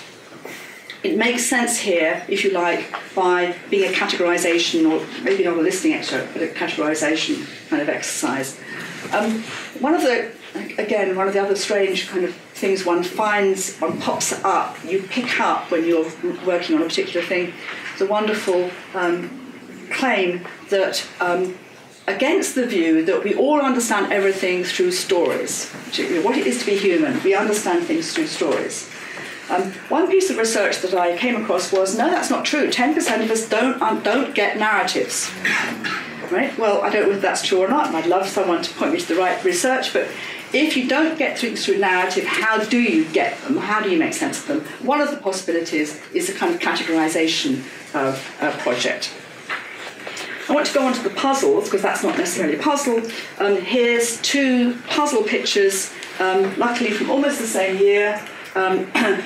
The one on the left is part of a tradition called emblematics. The one on the right is a classic kind of low country, what's called a thinking picture. Emblematics have been called speaking pictures. These are puzzle pictures. These are pictures which denote puzzles. So I've chosen these specifically because I wanted to get into how do puzzles help. By solving puzzles, how do we get a sense of the world? Here's two pictures which are extensively about puzzles. They're not about narrative. Narrative pictures typically take a narrative we're all familiar with and pick out a bit which is critical. Susanna and the Elders, something like this, or one of these. So you pick out what you think to be the salient turning point. These are not narrative pictures, they're puzzle pictures. This is one which is part of emblematics, which is called, I don't know if you can see, called prudence, up here. Typically these are Northern European mainly, puzzle pictures. They usually came with a motto, a visual and a piece of text, although the piece of text on this one is missing. The whole idea of these is that they are multimedia in the sense that they have different media, but also that the bits don't fit together. And this was a project for the educated elite, not the noble elite, but the educated elite. And the educated elite was, one of the things they were supposed to do was puzzle out how these things related together. And if you solved this, you would experience the joy of discovery. Now, I don't think, this is not my field, so I've learned very much about this from reading a lot about emblematics, and I don't know a lot about early modern iconography, but it's very clear that there's lots of different things going on here. There's a wonderful medieval city at the end, there's a stag, there's an animal here with a Christ figure on, there's scales here, which probably are justice because they're equal, and there's a crown on there, and there's some kind of a very, very large measuring object.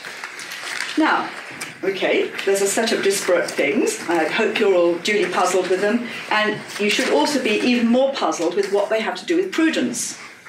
Right? Because it's not just making sense of this lot, it's making sense of this lot with that and the text, which is missing. So I'm not going to try and talk about that further, except to point out that these are quite interesting because they involve generic or conceptual kind of elements. Right? So they're puzzles which have more than just particulars in. They're asking you to think about these more general kind of things. This is a picture of almost the same year, a low country picture which juxtaposes, and this is my point, that emblematics were also juxtaposing all these things and asking you to make sense of them. And this is also a set of juxtapositions within this frame and boundary. One of the things that's quite strange is where they're looking. If you look at a close-up here, they're really looking at different things. So they're both kind of in their own world here. He's looking at his valuables. She's not looking at the valuables, but she's not looking at her holy book either. She's looking somewhere out here. There is a mirror here in which you can see probably the cross. You probably can't make out that there's a church spire there behind that. Here we are. Here's the church spire. And in there as well, there's a figure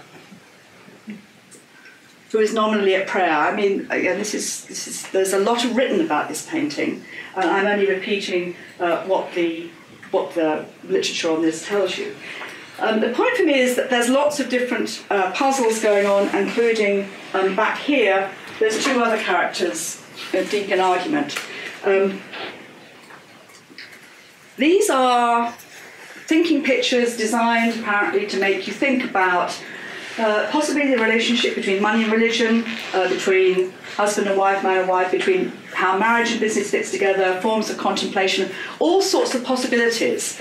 But they were like the emblematics, pictures to think with, to puzzle with, not telling a story directly, but setting up disjunctions by the way they juxtapose things. So that's the kind of framing I've got for how important curiosity, wonder, imagination, ignorance is in a way for thinking about what narratives are doing in science. So the paper that I've worked on for this talked about narrative ordering as being a critical characteristic. Remember the difference between a chronicle and narrative. Narrative orders things in a way which gives you some sense of something. Chronicles just tell you the relationships between things. So what I've been looking at is the way that narrative ordering, the research in which narrative ordering works, it fits things together by collocation, it figures out how disjunctions make sense. So there's a process of research which involves collocation and juxtaposition, but there's an outcome, a configuration, in which post hoc your material has been fitted together, sense has been made. Explanatory narratives do answer why questions, and in this case, because I'm interested in social science, the social science, some kind of sense making has been going on. So that's a sense in which we have two different kinds of ways of ordering, one of which is more than description because it has a classificatory and concept formation kind of process. Another of which is much more about puzzles and explanations, but they're using these two different ways of ordering things to get to their sort of outcomes. And what I've been looking at is the way that these processes of colligation and juxtaposition and concept formation allows one to create a sense, to make sense of a particular domain, and how unlike that way of making sense is from a pattern recognition issue, a needle in a haystack issue, that it's a jigsaw puzzle project. So that's the kind of way to think about the sense making that you might make. You have a jigsaw puzzle. Usually with a jigsaw puzzle, you know the picture, right? But if you don't know the picture, you have the bits. That's what we're talking about here. You have the bits, but not the picture. In fact, I was actually given a jigsaw puzzle with no picture, and it was very stressful. And it was only in two colours, cream and black. And it also had two sides. There were pictures on both sides. Luckily, the texture on one side was a bit different from the other, otherwise there was no chance. But that's the question of making a jigsaw when you don't have the picture in front of you. I've looked at, I don't know how long I'm doing, how the time is. Okay, so one of the cases I've worked on is one that is a very well-known case study in sociology, social anthropology, called Street Corner Society, which is a 1930s project, which is to understand a slum society. This is a group of corner boys who hang out on the corner, and the research looks at their relationship with other gangs, with other groups, and juxtaposes the different behaviour of particularly the street corner gang with the college boy gang. It frames their relationships in various ways with the law, with the police, with the political machine, with the economy, with the leisure industry, with gambling. And sort of develop sociological kind of concepts to make sense of this hugely disparate set of materials. And in the important outcome of this, reconfigures the way that slum communities are thought of. So here's William White's kind of outcome. This is the kind of end point, right? The story of Cornerville, because it's called Cornerville, has been told in terms of the organisation, but that is the way Cornerville appears to the people who live and act there. They conceive of society as a closely knit hierarchical organisation in which people's positions and obligations to one another are defined and recognised. Well, that's a society, so there's no problem there. The trouble with the slum district, some say, is it is a disorganised community, and it's really critical that sociology at the time did not believe a slum community was a society. In fact, he almost failed his PhD on this, which is his PhD project, because the sociologist chosen to be the main examiner was absolutely convinced that you could not call a slum a society. Did not figure society, so I hope you're amazed, right? Because the point was that this, in a way, is the kind of key work that changed that view in sociology. Cornerville's problem is not a lack of organisation, but a failure of its own social organisation to mesh with the structure of the society around it. Because it doesn't fit with the middle-class society around it, it looks to them as not a society. So in other words, the whole project is making sense of this community in a way which, the whole way is framing this community in all its different aspects in a way which could be made sense of in much the same way as a middle class community could be, but it's got a different set of people involved with a different set of problems involved with a different set of characteristics involved, but still it's a society. So this is a seminal work which completely changes the way people write about slum society, street corner gangs and everything else. In fact, street corner society becomes a term of the art in lots of fields. The second case is one that people may have more likely have come across, which is this very famous paper by Clifford Geertz about Balinese cockfighting, which is his... It's taken to be a classic way of understanding how another culture works. Another culture meaning not your own. How do you understand how another culture works? And he sets this up as a set of juxtapositions in framing what he observes in the field, which is a field full of cockerel fighting in Bali.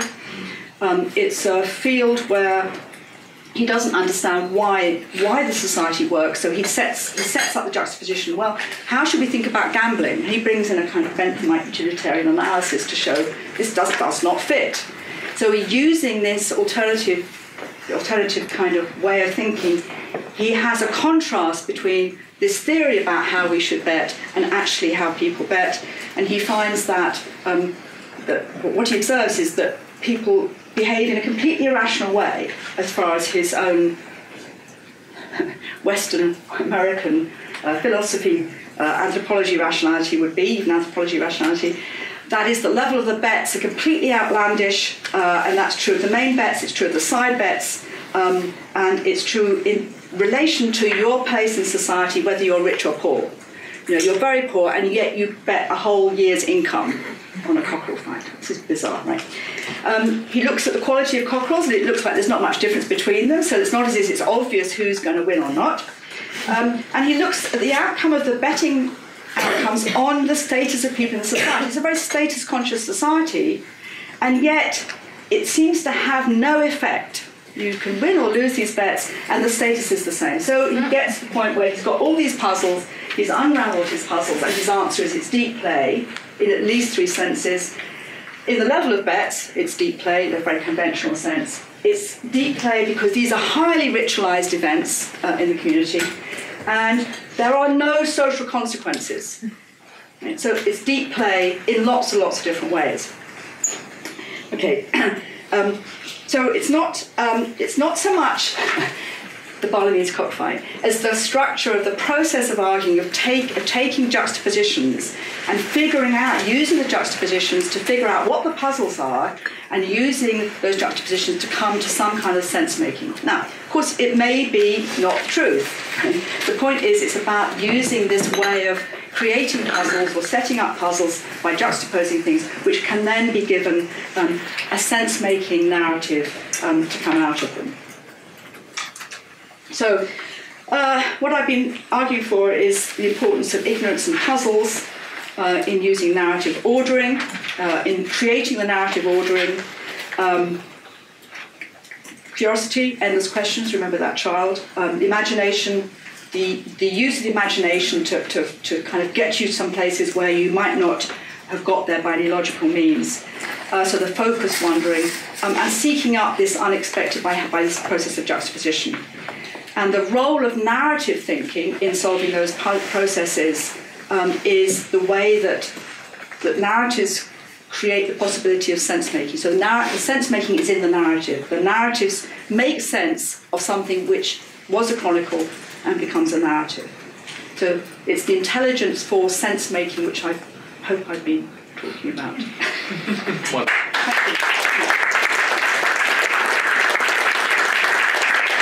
I'm very happy to have Drazen Prelec here with us today in Senna House. Drazen is Professor of Management Science and Economics in the MIT Sloan School of Management.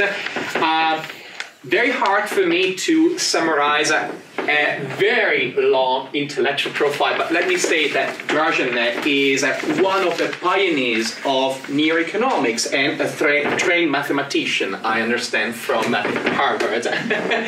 He's done research, especially on neuroscience of decision making. And I met Drazen just a few months ago in summertime here in London, where he gave a superb talk exactly on that topic. So over to you, Drazen. Yeah, thank you very much. And you know, it's customary to say it's a pleasure to be here. It truly is a pleasure.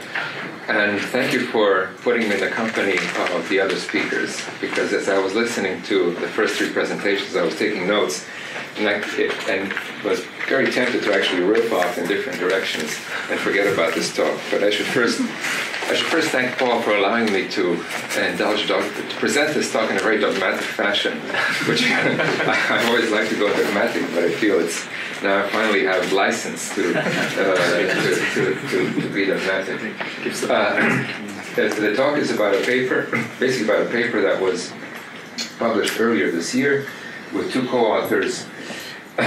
John McCoy's will get his PhD from MIT in the Brain Cognitive Science Department, and Sebastian Sung was at MIT and left, unfortunately, for Princeton 2 years ago.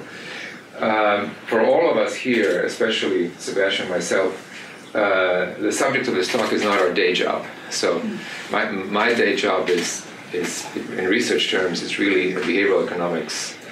Although my PhD is psychology, so the trained mathematician is nice to hear, but not quite true. Sebastian's, if you don't know, Sebastian's day job is, his PhD was physics, then he went into, was at Bell Labs for some years, and then went to theoretical neuroscience, but now it's actually empirical neuroscience at the ultimate reductionist level. That is, he has his own, or he's participating in a connectomics project, and he's written a very nice book, Connectomics. I'd say the best layperson's, it's a layperson's book that neuroscientists should read and actually learn something from it. But I want to say just a little bit about this project. It relates to something that issues that Sonia mentioned earlier. The project is essentially to map all the synapses in the brain. That means all the synapses. And it's not science fiction, because small patches can be mapped by hand, basically. Once this can be scaled up, because machines can't do it, essentially, they can't track that. You'll be able to have essentially a matrix with lots of rows and lots of columns, and ones and zeros depending on whether the neurons are connected or if they're multiply connected, more than one. And when Sebastian gave a talk in my class once, mainly to economists, one said, one raised this question, I said, "You mean the brain is a matrix?" And he said, "Yes, and you can solve it in MATLAB." So that's reductionism.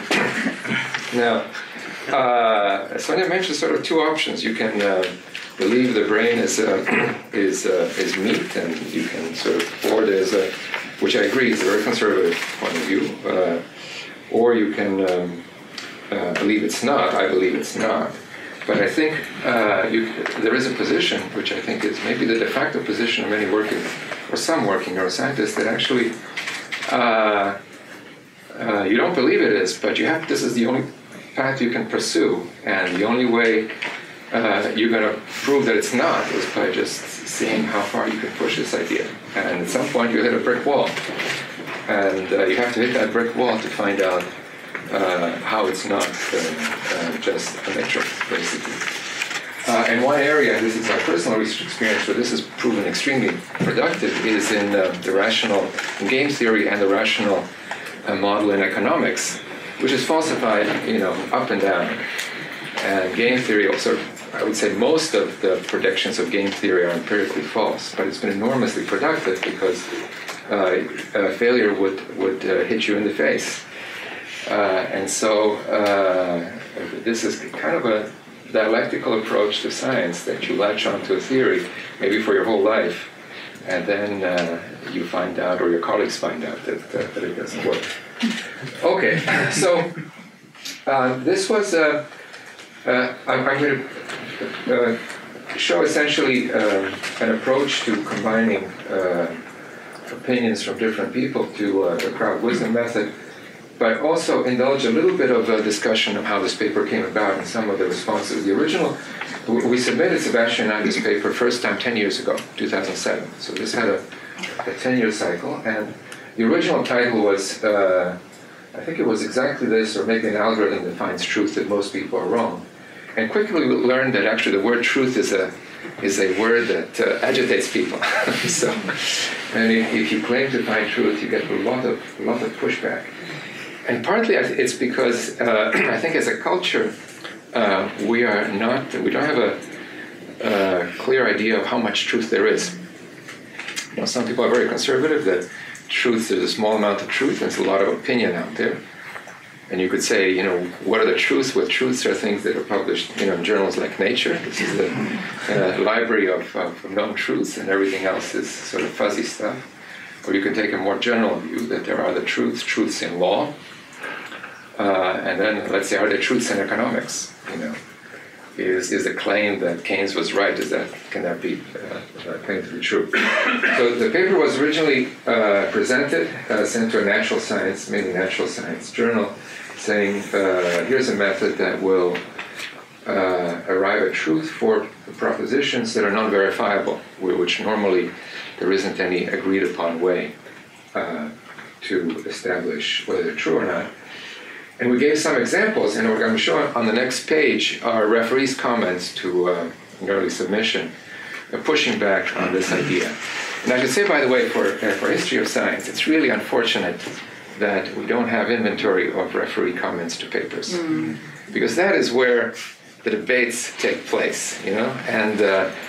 And people complain about referees, but referees generally provide a huge amount of value, sometimes just telling you where you're wrong, sometimes exposing preconceptions. So this is a little token revealing. So this is actually the way that the title of the paper that was published.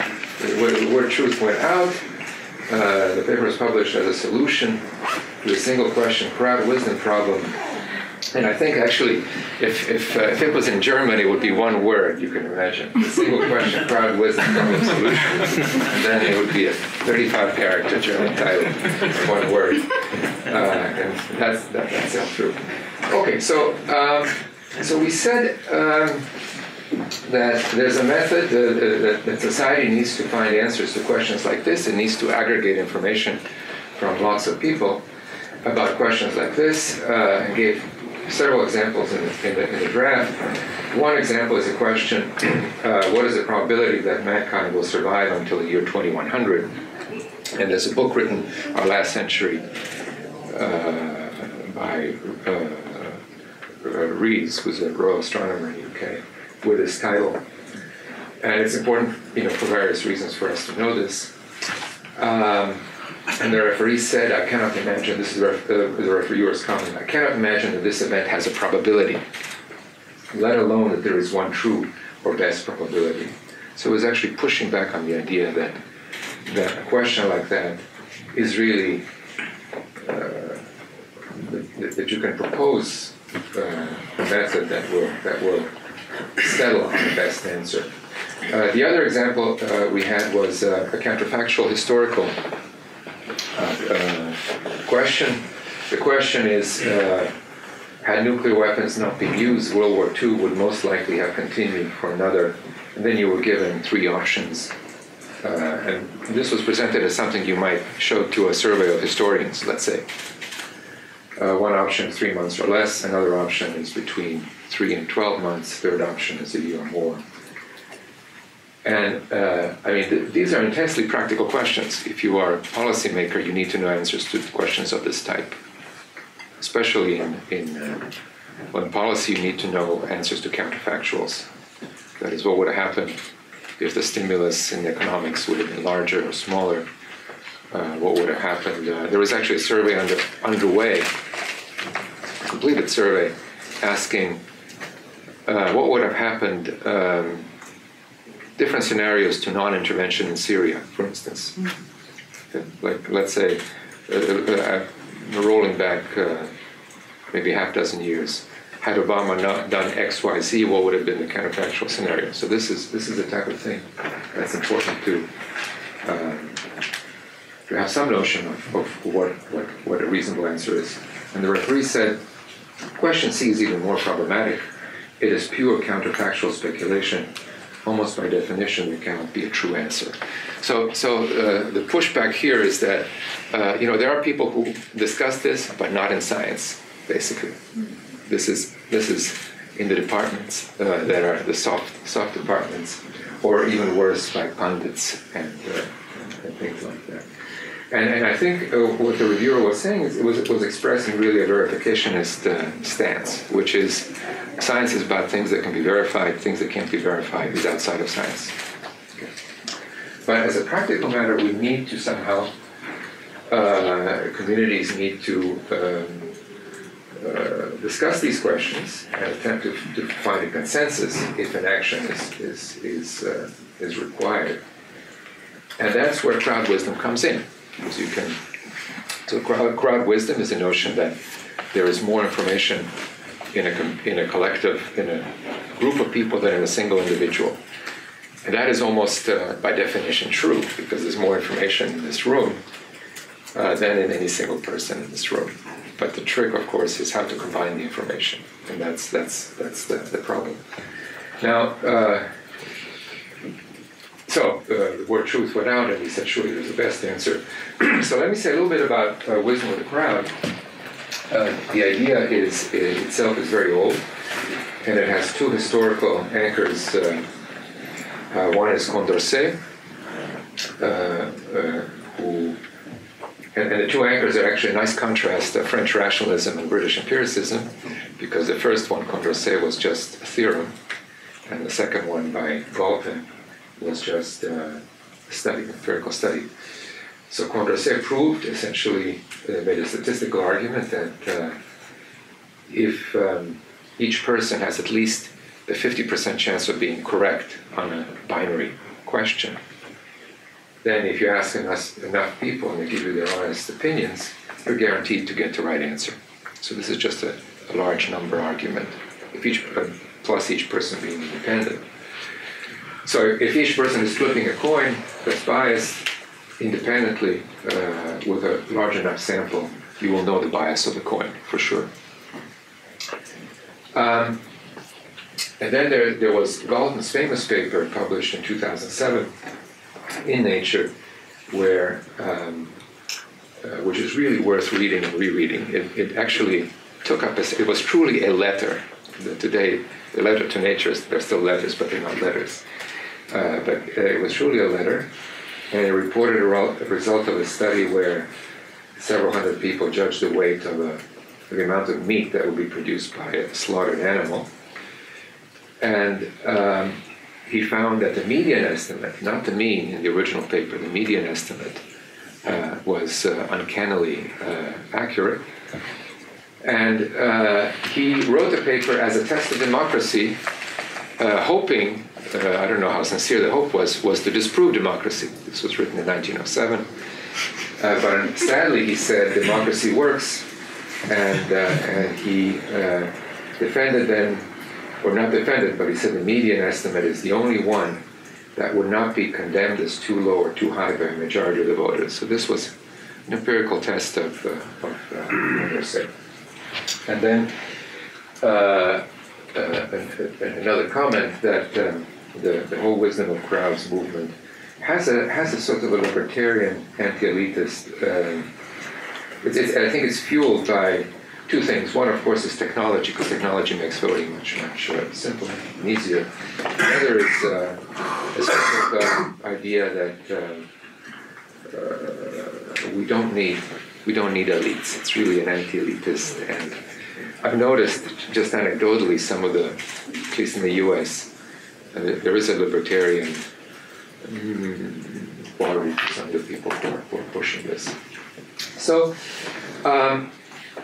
Now, one way, the traditional way, of course, to aggregate opinions of different people is simply to have unfiltered voting, just straight voting and go with the average estimate, or the most majority opinion. And that, of course, has major problems. One problem is there's no incentives often, and the other is the average individual can hold wrong beliefs, and it's very easy to embarrass average opinion. These are just two examples that we collected, but you can even do a Google search and find sort of shocking examples of things that are most people believe to be true. In the US, if you do a poll of what percent of the federal budget goes on other countries, the judgment is, average judgment is about 30%. It turns out to be less than 1%. So this is, and this has been repeated. This is our study, but this is a typical opinion, and so on and so forth. So average opinion is not reliable because Condorcet's assumption that the average person has a 50% chance of having the right opinion is simply not correct. Now, for verifiable questions, there is another class of instruments. I mean, if you think of broadly how we can combine opinion, society really has three resources. One is argument and conventional, sort of informal. There's voting, and then there's markets. These are sort of three large classes of instruments. If you're trying to make future forecasts, you can use something called a prediction market. And a prediction market is defined always with respect to an event. And if you own a share of that event, you will receive $1 if the event occurs. And so, and the current price, which is a number between 0 and 1, 100%, reflects the consensus of the community or the participants in the market about the probability of that event. So it functions exactly like a market, and it has this feature that it's democratic in the process sense, that anybody can join. You don't need any credentials to join the market. But it's not democratic in the sense that whatever the current price is, it really reflects the conviction and the assets of the people who are betting the most. So it's a non-democratic aggregation instrument. And that's the classic argument for markets. If there is a small subset of people who have superior information, they will move the market price. And so the market efficiently, economics, in theory, efficiently aggregates information. And it has lots of applications, and I will just show one or two here. And this is a prediction market currently active for whether Donald Trump will be president at the end of 2018. The current probability is 64%, so this is the scale. You probably can't read the scale. The scale is from 56 to 74, so it's oscillating. And this covers roughly 3-month period. Another example is this is a website that's very popular that's used to forecast the success of movies and the success of actors. So you can bet on movies in production, and then you win to the extent that the actual final price is pegged to how well the movie does in the first month after launch. And you can even bet on individual actors. In that case, the value of the share is really how successful the next 3 films are where that actor appears. So just about every actor, thousands of actors are on this exchange. And you can imagine technology being what it is, all of us will be in some sense on some exchanges like this in the future. One other futuristic case, this is an example of a market. So this is a fantasy market, there's no real money. But the claim is that one or more large dinosaurs will walk the Earth by 2050. And then there's a contract here. What is a large dinosaur? A large dinosaur has to weigh at least 200 kilograms, and it cannot be a bird, and so on and so forth. The current price of this is around 40%.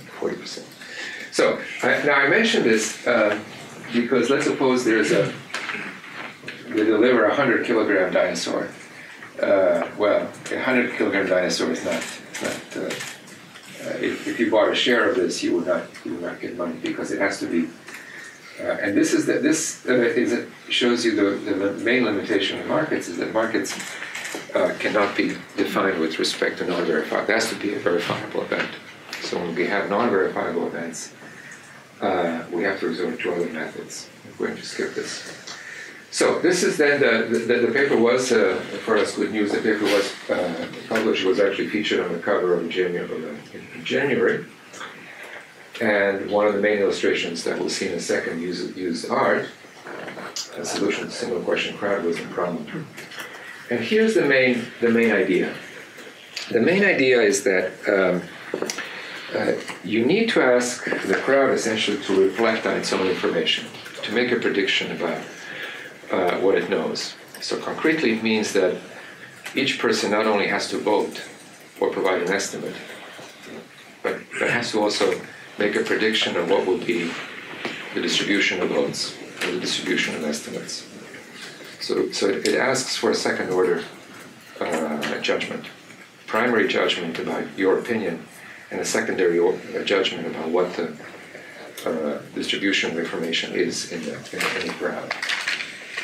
And then the algorithm, which takes these inputs, doesn't go with a majority answer, but essentially it selects, and it depends on what the nature of the question is, but it selects the answer that is most popular relative to predictions. So it essentially uses the predictions as a handicapping system. And for an answer to be declared the best answer, the true answer, it has to exceed predictions. It has to outperform expectations. And people provide these two inputs independently, so there's no discussion. These are private estimates and private predictions about what the crowd thinks. And then there are theorems that, under certain assumptions, which are surely violated in any specific case, the method is infallible. That is, it will deliver the correct result or the best result, always. So the best result is the best result in the light of information that's available to the crowd. And if the information available to the crowd is misleading, it could be the wrong answer objectively, but it will be the best answer. So now, I'm going to show a real study a little bit later, but I want to just give the intuition for it with a little toy example, which I think is useful for motivating the approach. Here's a trivia question. Now we're going to test this always with questions where we know the right answer, but the intention is with verifiable questions. But the intention is to apply it, of course, to questions that are non-verifiable. But to prove the method, you have to use verifiable questions. So it'll look a little bit silly because, of course, we know the answer to these questions, but that's how we test it. Trivia questions provide lots of examples of where average opinion is wrong. So one hunting ground for such questions are knowledge questions about capitals in states or countries.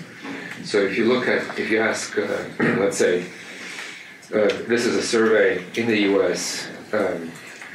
Asking for each of the 50 states in the U.S. whether the largest city is the capital. And in about more than half the cases, the largest city is not the capital. But here's an example where majority opinion is wrong because the question is Philadelphia the capital of Pennsylvania? The answer is no. The capital is a very small, relatively obscure city, Harrisburg. But reliably, a majority of American students believe that the capital is Philadelphia. So here they believe by about 2-to-1 margin. So, and they're not being. Usually, when you find this, there's a kind of a chuckle. Well, people are ignorant. But they may be ignorant, but they know that Philadelphia is a large city, and they also know probably that Philadelphia is a historically important city. So there's lots of reasons why one might conclude that it's the capital, and there's no mistaken reasoning anybody's necessarily making here. But the majority verdict, if you polled the sample, if you dropped from Mars and wanted to know whether Philadelphia is the capital, and asked a bunch of Americans, you would get the wrong answer. Okay. Now, In the literature on this, the standard fix has been to ask people also for their confidence. Confidence means how sure are you that you're right, or in a Bayesian setting, what is the subjective probability that Philadelphia is the capital? And if you, I'm going to return to these in a second, if you ask people for to indicate the probability, this is 50%, this is 100% that they're correct. These are so here would be a person who doesn't know, who's completely unsure. Here's a person who's certain that they're correct. These are the distributions of confidences for those who falsely believe that Philadelphia is the capital, and this is the distribution for those who know the right answer. The distributions are pretty much the same. So certainly in both groups you find a lot of people who are absolutely confident that they are right. And the interesting thing is, these people may be making mistakes in their judgment of confidence, but even if they're perfectly Bayesian reasoners, there's no guarantee that those who are more confident are the ones who are correct. There's no guarantee of that fact. And it's that's sort of an interesting little realization that certainly dawned on us relatively late in the game. But you can think of if you can think of settings where this is almost obviously true.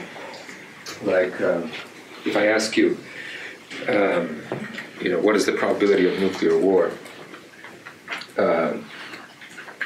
by the end of this year? Most of us would give a very small number. And then, I don't know, you can pick your own number, but certainly let's say less than 1%. And then let's suppose there's somebody who has some special evidence that the probability is actually 5%. So that person is an expert. That person has some information because they learned something. But that person is less confident than we are. Because, or let's suppose that person has good information that it's 50-50. 50-50 is a point of least confidence in terms of subjective probability. But that person may be the only person we should listen to. So subjective confidence is simply not a very good, it's not the right, conceptually, it's not the right metric. It's not the right notion for evaluating whether someone is an expert or whether someone needs extra weight. Now here, I will show you the distribution of answers to a different question, which is the estimate of each person saying, what % of the sample will agree with my opinion? So this is now asking each person to think about what the crowd believes, basically. That's that secondary question. And now you find that the people who are voting correctly believe that most, this is from 0 to 100, believe that most others will disagree. And the people who believe in the right answer, or who believe that the answer is yes, essentially think that everyone else will agree with them. Now in this setting, it's sort of easy to see what's going on, because if you know that the capital is Harrisburg, you can also reasonably think that this is a trick question that most people will get wrong, and therefore you expect disagreement. And those who think that the answer is Philadelphia, well, why should anyone disagree with them? It's Philadelphia, right? So they expect everybody to agree. So, but the general principle is that someone who believes that they're in the minority, honestly, is the person who should get more weight. And then the way the algorithm crunches through, it says that, look, we have the actual vote frequency, which is 2/3 voting for Philadelphia. Then we have the predicted vote frequency. And the predicted vote frequency, 77 should vote for Philadelphia and 23% should vote against it. And those numbers come from these estimates here. And so what you find in the end that actually the no's exceed expectation because they are 33% of the votes, but expected share is. So 33% is, in this case, it's the surprisingly large number of disagreement with what should be an obvious proposition. Therefore, someone must have inside information that that obvious answer is incorrect. That's the basic idea.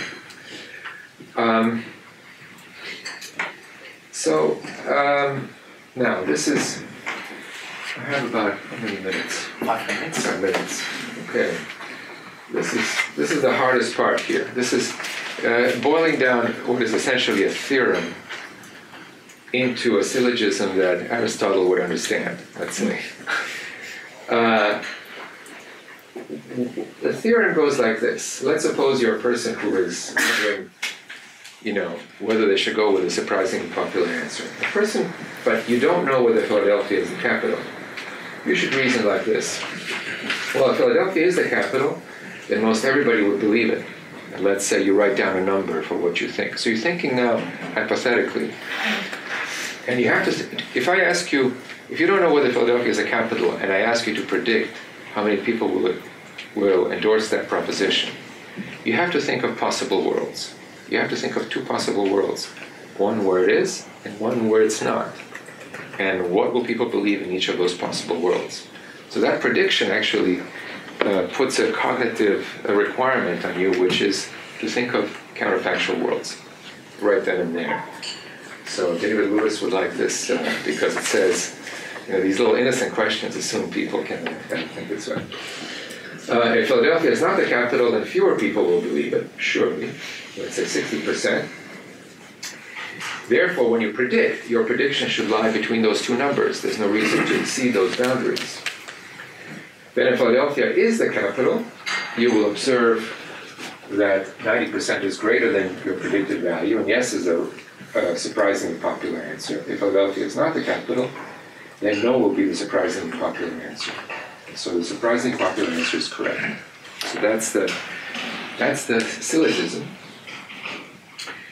And it's a little bit slippery, but it assumes people can think in this sense.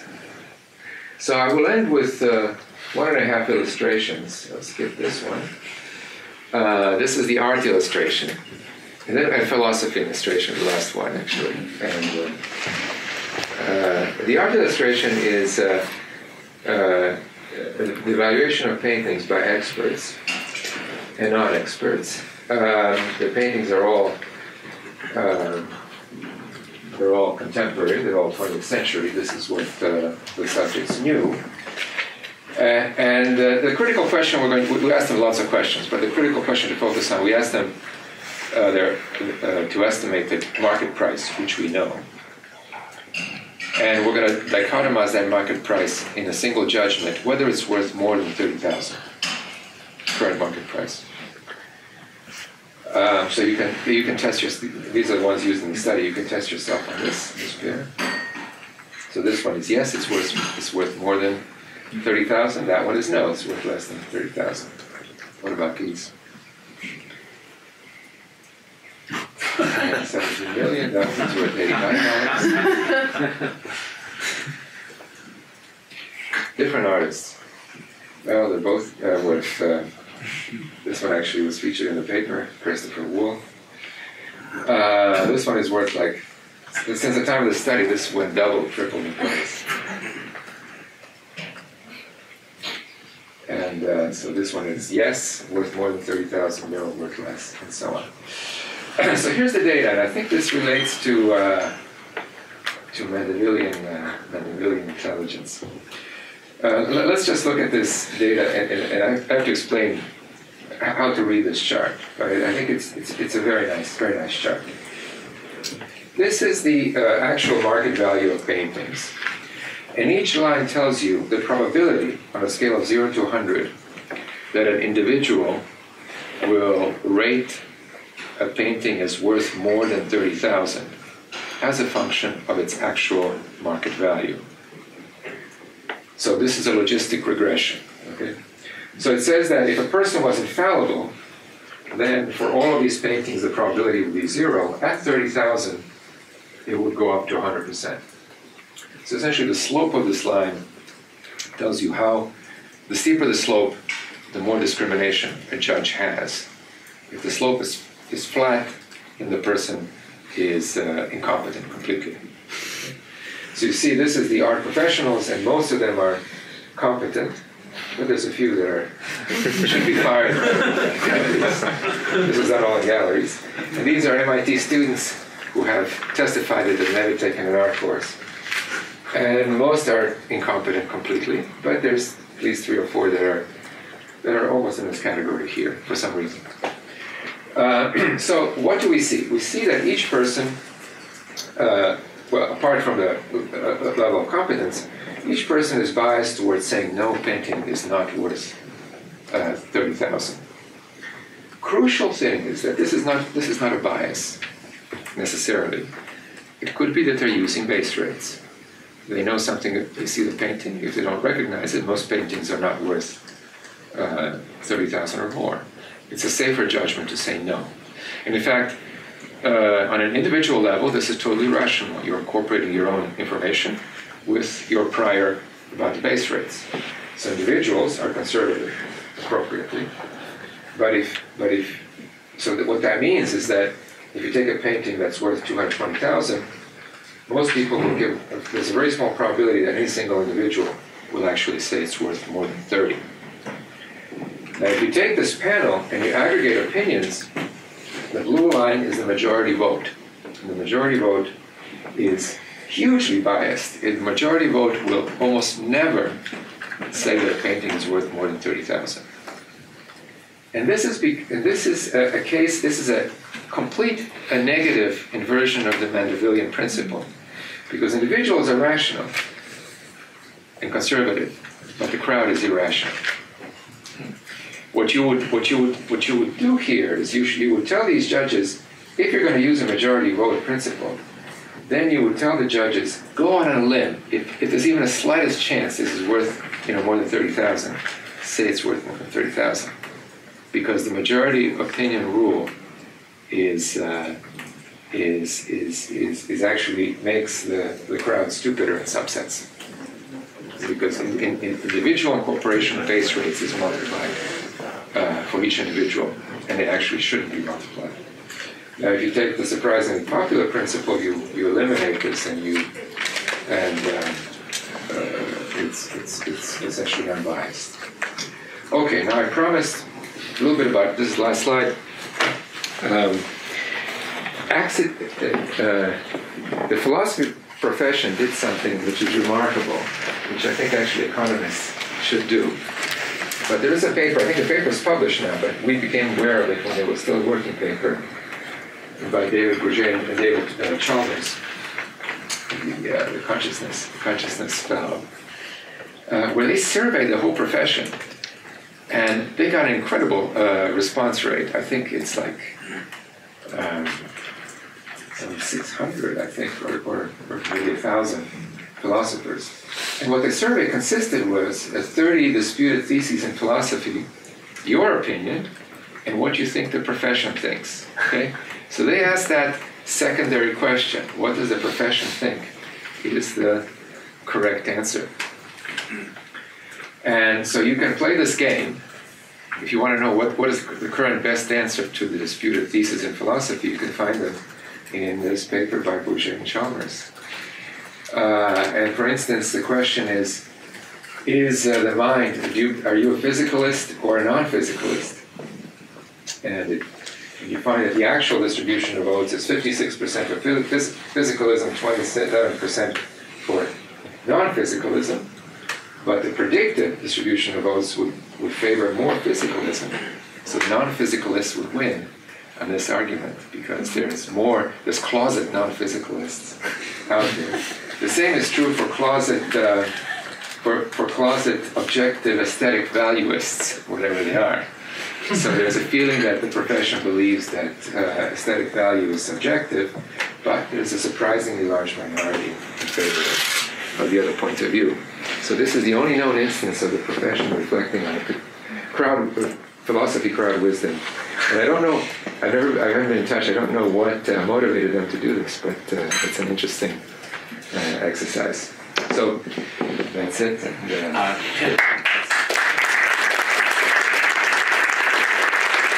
And, Our next speaker is a colleague and dear friend, Dr. Natalie Gold.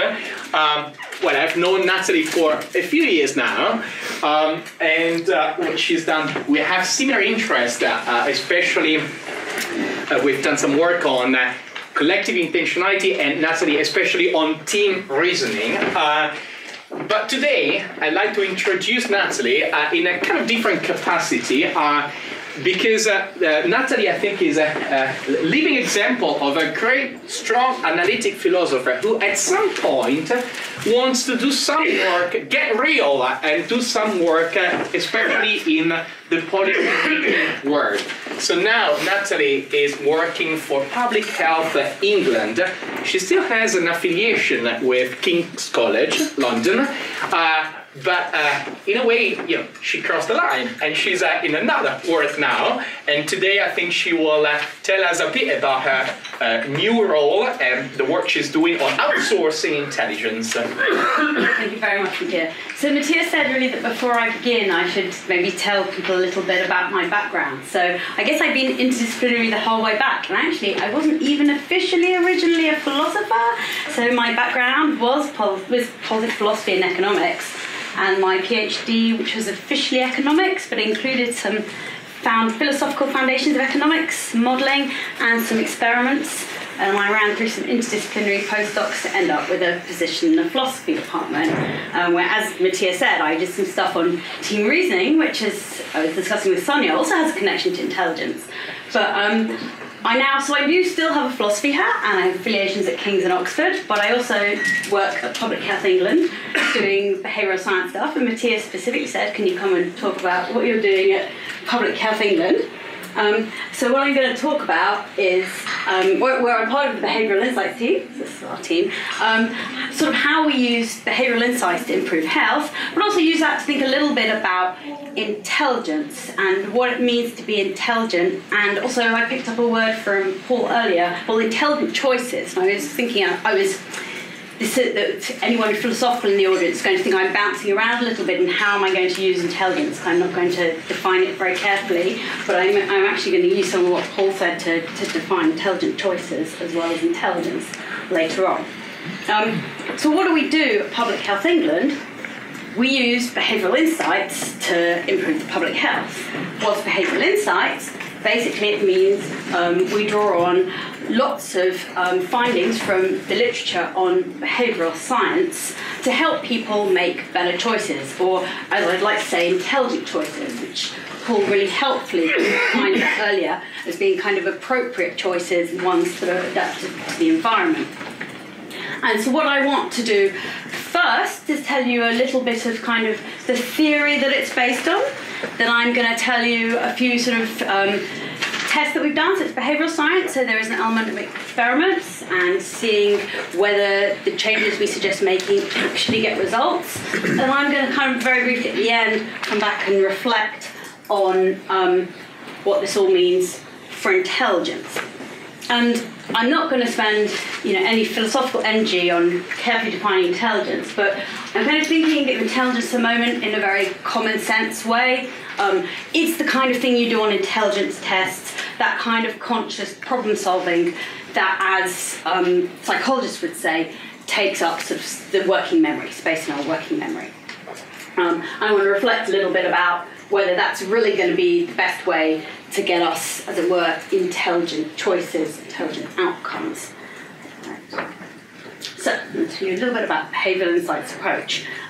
Really, kind of at its basis, is something called dual processing theory, which, again, I think some people in this room might be very familiar with, but some people might not know about at all, so I'm going to go through in a little bit of detail. And so roughly speaking, this is the idea that I set up there two systems, maybe two families of processes in people's brains when they're making choices. System one is a kind of intuitive system, maybe one that we evolved in common with other animals. And system two, and it doesn't take up much space in working memory. And system two is a reflective system that humans evolved on the top, which does take up space in working memory. And we can kind of characterise them, really, as kind of processes that, roughly speaking, have these features. I mean, this is all disputed, what's is exactly what the system is like. But the kind of the family of processes is sort of, you might think of the system 2 as being a bit like Dr. Spock. They're the slow processes. It's controlled thinking, it's logical and reflective, and it involves planning and often conscious. So the kind of counterfactual thinking you might do to solve a problem. Compared to this, the system 1 seems, as it were, much more basic. It seems much less commonsensically intelligent. It's a fast system that's automatic. Processes may be emotional, they could involve impulses and habits, and often it's not conscious. Sort of to illustrate these nicely intuitively, think of something called the Stroop test. Again, some people know about, but maybe not everyone. So here we've got a panel of 4 colours: red, blue, green, and yellow. Now imagine I ask you to read the colours here. Well, this is easy because you've got the word, and the word is in the colour it represents. So if you wanted to read this, I'm assuming people are sitting reading to themselves. This is what happens in the slide. There's yellow, green, blue, red. Very nice and easy. But now what happens if I change it around so that we've still got the words, but each word is in a colour that's not the meaning of the word. And if I said to you, can you tell me the colour the word is written in? So the answer to that one will be yellow, even though it says green. Yellow, blue, red. Like that. So you do it in your head. Now, hopefully what you will have noticed is that actually this is a little bit trickier because you have this kind of automatic impulse to say the word that you read, and you have to override it and think, no, I'm supposed to be saying the colour that it's written in. And in a way, that is kind of a picture of how people think System 1 and System 2 are at work. That System 1 is often quite automatically coming up with sort of an intuitive answer to something, and then your System 2, you kind of consciously go, you override it and go, oops, oh no, actually, the answer that I'm looking for is not the right answer here. Okay, so the behavioural insights approach partly uses kind of cognitive science to build on what we can get out of the automatic system. And it is different to what people have been doing in health sort of over the last 50 years. So in health, there's been a lot of focus on this kind of information and changing people's minds, really. So the techniques used to be that you gave people some information, you talked to them, you tried to get them to change their minds about what they were going to do to take care of themselves, and then you hoped that that would have an effect on their behaviour. Now actually, there's kind of like 50 years of research and meta-analysis saying that that has very little effect on people's behaviour. So the sense in which, that's a very traditional thought about how you use your System 2, your intelligent system, to make decisions about what's good for you and then act on it. But it doesn't seem to actually change behaviour very much. So the classic approach is say, well look, there's this terrible this environment with all this stuff that's bad for you in it, and we're going to give you some information to help you make the intention not to eat that stuff, and then see whether it affects your behaviour.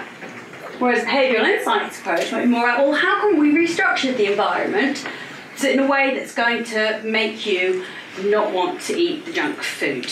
Rather than telling you to make your mind up and do it, how can we, as it were, outsource intelligence to the environment, or intelligent choices to the environment around you?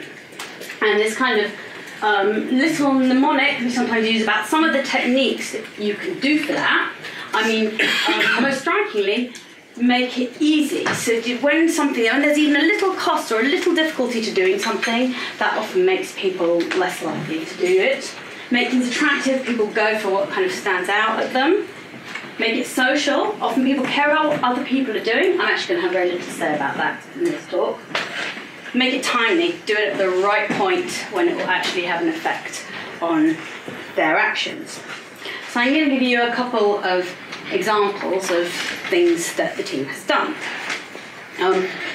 So one example is work around getting people to go to NHS health checks. So the NHS health check is supposed to help find people who have a high risk potential for cardiovascular disease and get them to monitor their risk and maybe make changes to their lifestyle. So it's available to people between 40 and 74, and they're supposed to get invitations every 5 years.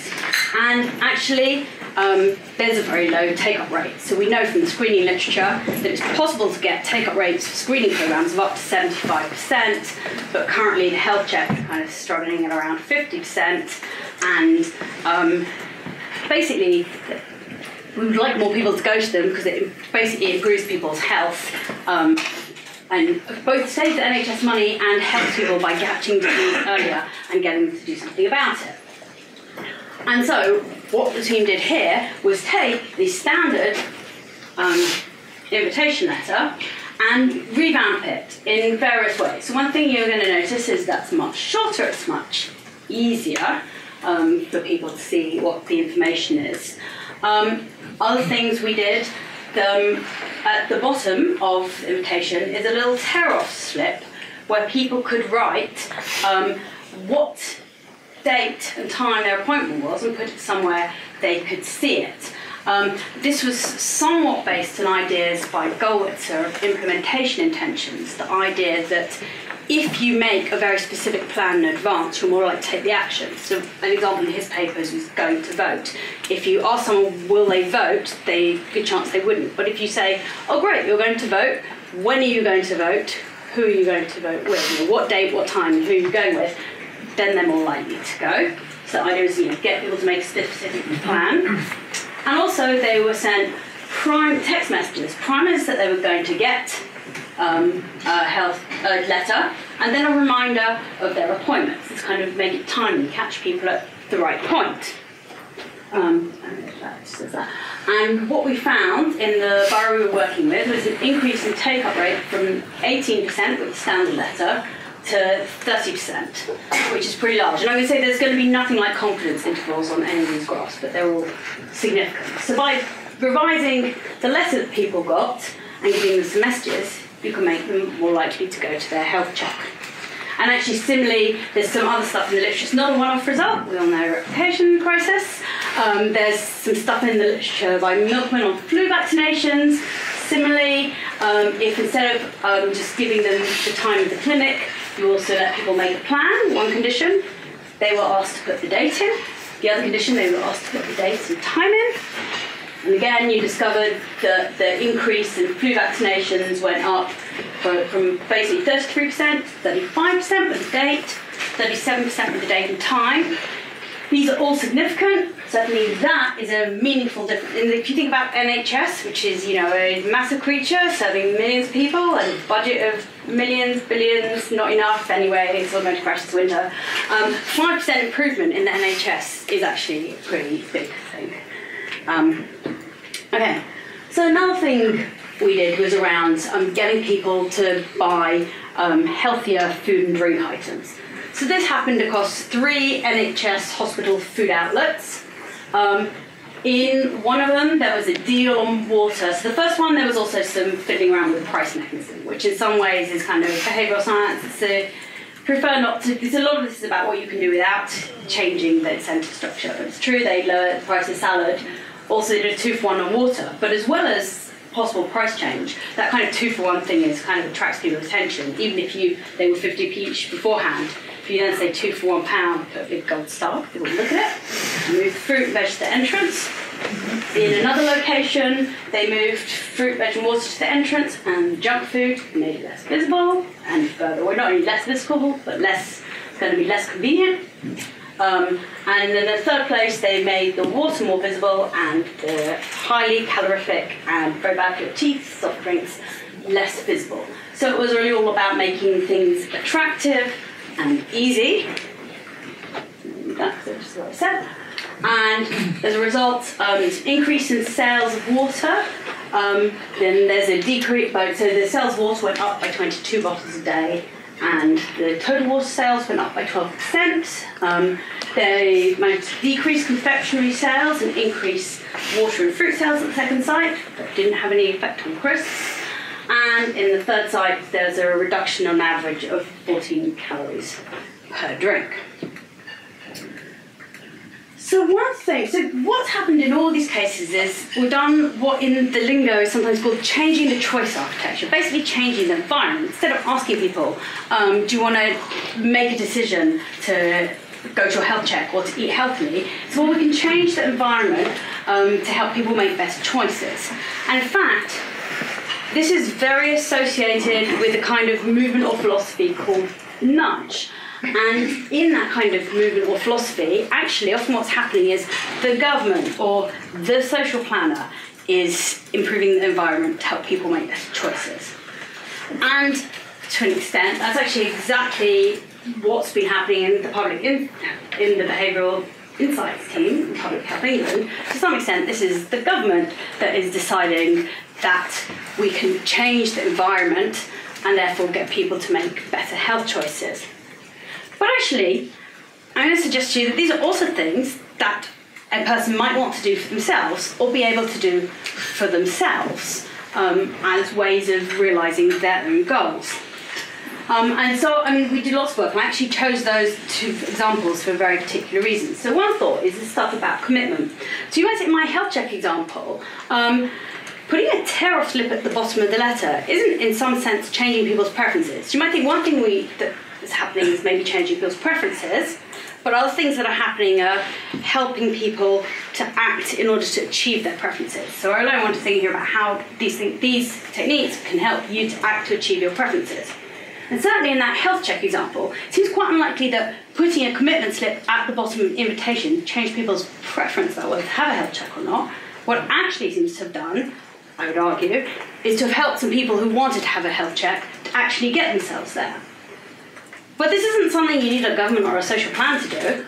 You can do it with a diary. You can write times and dates. In fact, we send people primer texts. I put things in my iCal with a little alarm. So if you want to get something done, you yourself can plan by putting things in your diary, by making specific plans of when you're going to do it, by giving yourself however you do it. It used to be you tied a knot in a piece of string, but whatever your mnemonic is, that will remind you to do it, that, as it were, your earlier self could do that to help you actually do what you wanted to do earlier at the time of action. So you could make, as it were, an intelligent choice, but then set things up so that you can do it relatively automatically at the time of action.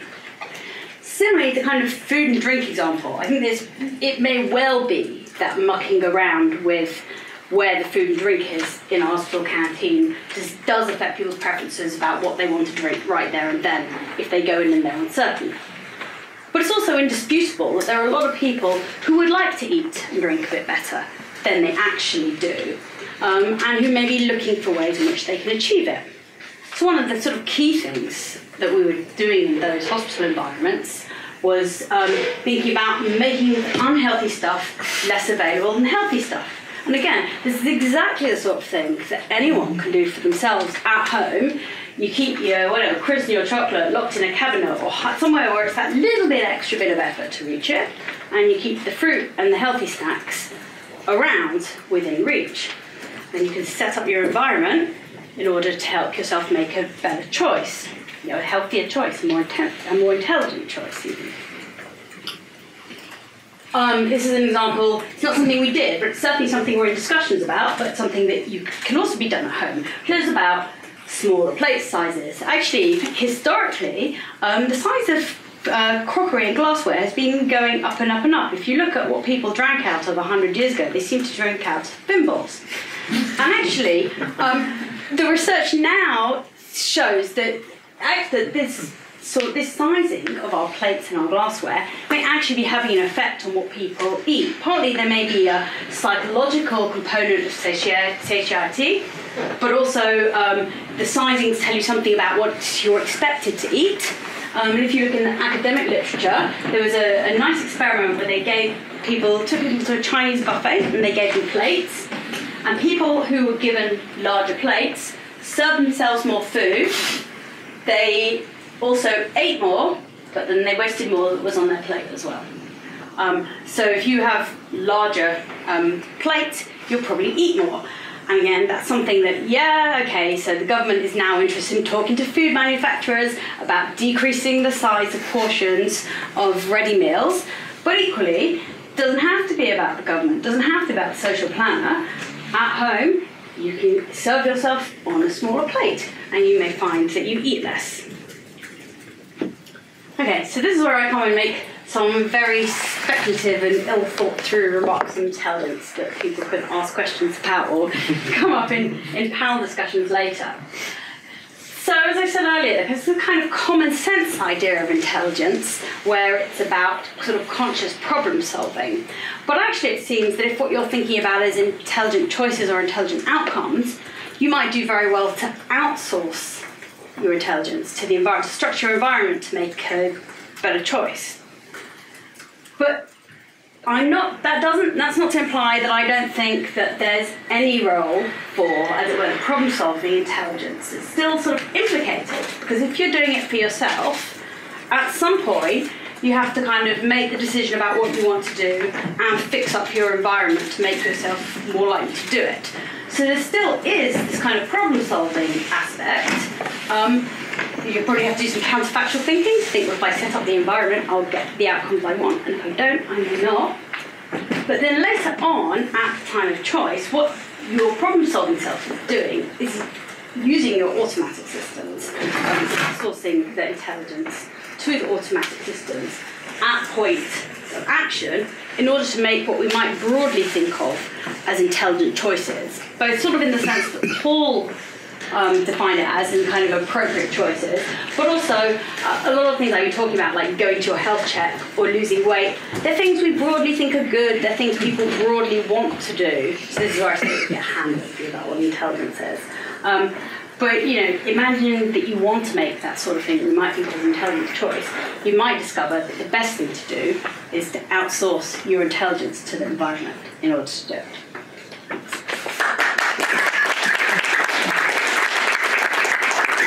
All right, so I have another very challenging task, that is to summarize in 30 seconds, even less than that, what Luciano Floridi has done for about 30 years in Oxford. So anyway, let me say this. Nowadays, when we think about a field called philosophy of information, well, we think about Luciano. Luciano, I will do actually. Luciano is Luciano Floridi is professor of philosophy and ethics of information at Oxford University, currently the director of the Digital Ethics Lab at the Oxford Internet Institute, the author of many books, including especially The Fourth Revolution, which came up this morning in Sonia's talk. Sonia was actually mentioning this when Luciano showed up, so that was perfect timing. All right, so please share with us your thoughts on human intelligence. Thank you very much. Thank you. Just a word on what you just heard. There is a risk of anticipating the satisfaction of needs that no one has. Meaning that when 30 years ago I was doing this stuff, I almost decided to go into banking because, of course, no one, and I mean no one, could care less. It is useful that you live long enough, and I died in my 40s. This would not have been a happy ending. But luckily I'm still here, so now I'm sort of the guy who bought the shares of their company in the garage when they were up and running. So it's easy now, because if you Google, I'm the only guy who does this at this level, so obviously no big deal. But which shows that some of those things that we heard this morning, namely be stubborn, don't give up, never listen to anyone tells you you're wrong. Actually, where's the other? I can sympathize with that particular point, yes. Had I given up when I was told by my supervisor, my second supervisor, that no one, internet is a fashion, would you believe that? I remember where I was when they told me that. It won't last. Stick to the get here problem. That's the real business. Yeah, sure. Anyway, so with that little preface out of the way, when we were discussing the contribution to this particular meeting, I misjudged. And therefore, this is the presentation. Had I not misjudged, I would have given a talk about the value of uncertainty, which would have been perhaps slightly more in line with what we heard this morning. Unfortunately. But now you get what I came up with my misjudgment, namely the relationship between the artificial kind of intelligence and the human kind. I particularly appreciate the talk this morning on curiosity. Where is the author? There, yes, because I thought that they actually set up the right framework for what I need to say. AI will be explained in a moment in a way that will probably irritate some of you. I apologize, it's not meant. But there you go. So what I'm going to talk about, how these two intelligent or kind of intelligences meet. And what I'm not going to talk about, because I think, oh, maybe I will talk about this, but dismiss it as a joke, is no, the big bad robot is coming. Now, that's the only thing that is coming is more books sold by people who want to scare other people with this. I mean, it's zombie movies. They do sell, but you shouldn't be worried about it. You should, above all, spend millions of dollars on, no, oh my God, the zombies might be coming. No, they are not. And we do have more pressing problems. However, how do we justify this concern that human intelligence encountering artificial intelligence, and I do share the view that intelligence is like love, because I learned that you don't compare it to sex and pornography. But the joke comes from there, for those who know about the joke about pornography. You remember the judge who said, I don't have a definition of pornography, but I recognize it when I see it? Yeah, exactly. So that I prefer to use love. So I don't have a definition for love, but I do recognize it when I meet it. We don't have a definition of intelligence. There is no chance of getting one. There is no geometry, there is no chemistry, so give up, for goodness sake, please. But do not give up on the fact that you know when you encounter it. And above all, as I shall stress in a moment, you do encounter a lot of lack of it. And you know when you encounter the lack of it a lot. Any reference to Brexit is meant. So this is not a challenge. But why do we go into this mess? I like to refer to this thing called the Anna Karenina principle. You know the beginning of Anna Karenina. Happy families are all alike. Every unhappy family is unhappy in its own way. And then there is a smart sentence. Then there are more smart people who read that sentence and they write books you find at the airport. And they think, I'm so smart. I'm going to use Anna Karenina beginning to look smart. And they start talking about this as the AKI principle. Anyone in the modern logic starts saying, oh, this must be an action. No, just rubbish. The AKI principle, there's an entry in Wikipedia on this. Do check it. It's called, the AKI principle is a deficiency in any one of a number of factors dooms an endeavor to fail. Consequently, a successful endeavor is one where every possible deficiency has been avoided. That's why happy families are all the same, and unhappy are unhappy in different ways. Well, it's as old actually as Aristotle, who got it wrong at their time. Okay, so the other is also wrong. To read it aloud for those of you too far away, that's from the Neuro-economics. Again, it is possible to fail in many ways. Well, thank you so much. That's deep. Blah, blah, blah, blah, blah, blah. Why, to succeed is possible only one way. For which reason, also one is easy and the other one difficult. And in red. To miss the mark easy, to hit it difficult. Well, if you have that model, of course. But is that a model that we should use for intelligence? Like there's only one way of being intelligent, anyone else is stupid? So if there's only one, and that thing is like that, then there is a conflict here. Artificial, human, only one way of being intelligent, ergo we are in for a conflict. Well, yes, if Aristotle, if Anna Karenina, and all the smart people who read Tolstoy and think they're smart, but now except you got a joke. But look at this equation. Then this, even for the non-mathematical people here, this is elementary school, so don't give up as long as this is called one which has infinitely many solutions. Well, because you can replace, in the end, any x with any number, and it will always give you the same result. So it's correct for an infinite number of substitutions. We know that equations can be solved by one, many, none, or infinite solutions. So it is not true that all sorts of equations are happy in one way. Okay? No. So how about revising the Anna Karenina principle and being smarter than the smart people who cite Anna Karenina thinking they're smart because they have read Tolstoy, or most likely they have read only the Wikipedia entry of Tolstoy. Every unhappy family is unhappy in its own way. Fix their way, and it will become happy in its own way. Isn't that okay also? So meaning for every form of stupidity, there is a form of intelligence. And now you start thinking, how many ways can I be stupid? Oh, lots of ways. I'm putting a painting on the wall, and I'm banging on my finger. That's stupid. Not banging on your finger? That's intelligent. I can use a pair of shoes to put that nail on the wall. That's also intelligent. Not thinking about it and being stuck. How do I put this nail? There's a pair of shoes there. Come on. Well, that's also intelligent. Or not putting the painting there because your wife doesn't like that painting. So that painting in that corner, it's a bad idea. That's also intelligent, and putting it there, stupid. The number of ways in which we can be stupid by putting that painting there, infinite. Or shall we say, to be for the mathematically minded, boundless. Therefore, boundless ways of being intelligent. But not today, not for us. Today we have a model of intelligence, and that was provided by Alan Turing some time ago. Now, I hope nobody is from Cambridge. It's unlikely. If you are, again, apologies. But this is not a good story for the Cambridge people. You'll see. So here we go. This is the Learner Prize. They give a medal to any piece of software that will pass the Turing test. The Turing test, I'll show you in a moment, I know you know it, just a quick reminder, was published, not called the Turing test because he was a humble guy, in mind, in 1950. It's important, 1950. Remember. In that paper, Google took, believe me, Alan Turing says, can machine think is a stupid question. They put it on the medal, poor guy. It's stupid because we don't know what think means, and it's stupid because we don't know what machine means. Therefore, don't even ask it. Back on the medal. So people don't read these days.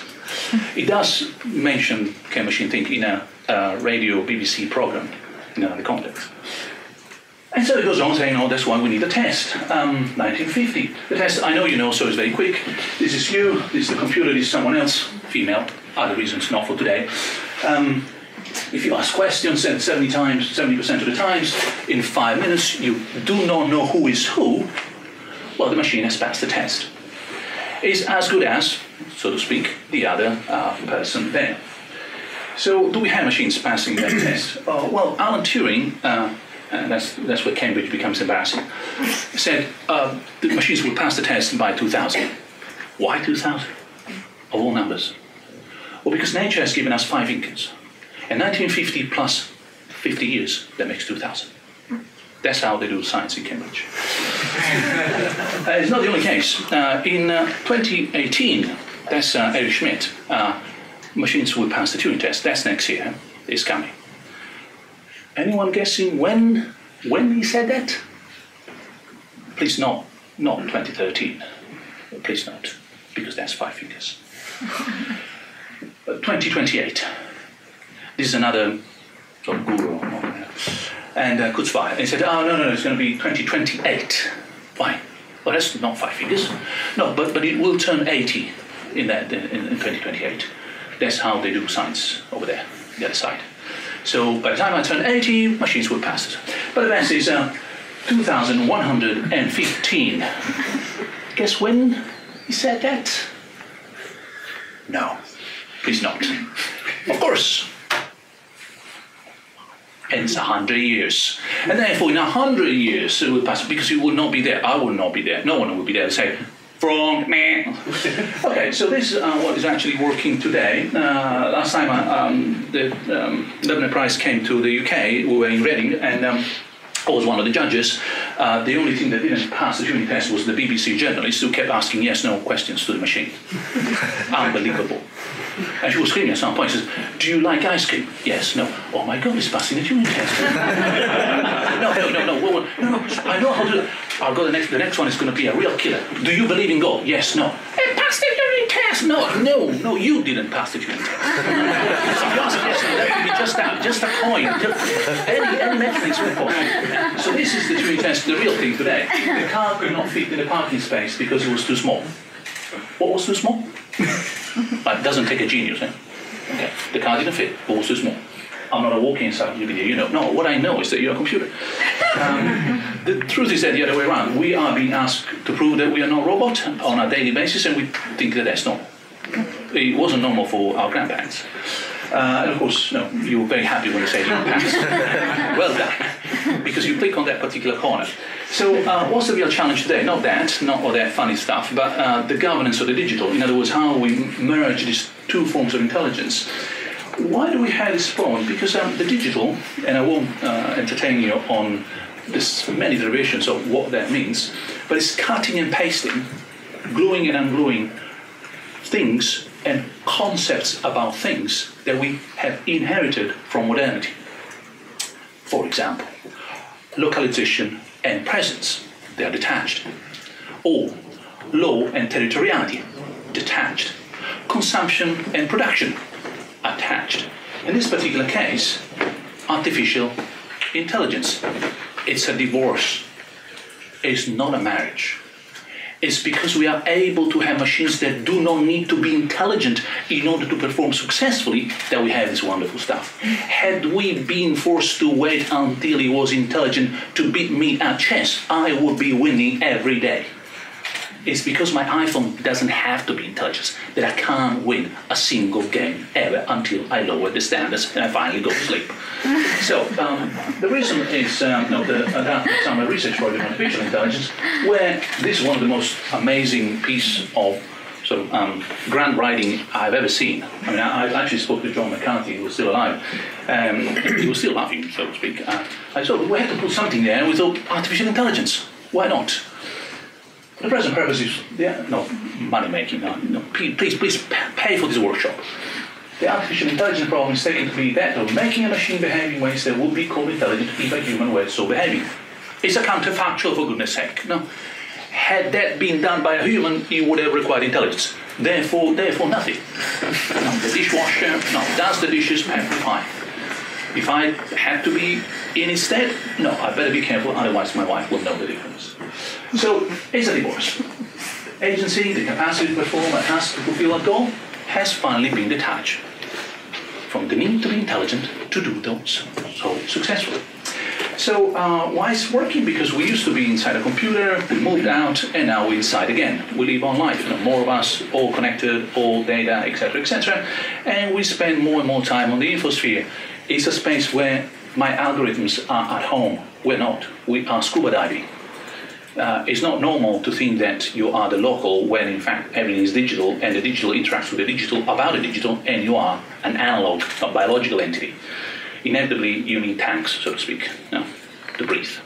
So in that context, we share an environment, and we share it with this artificial intelligence, which I hope you understood is a matter of divorce.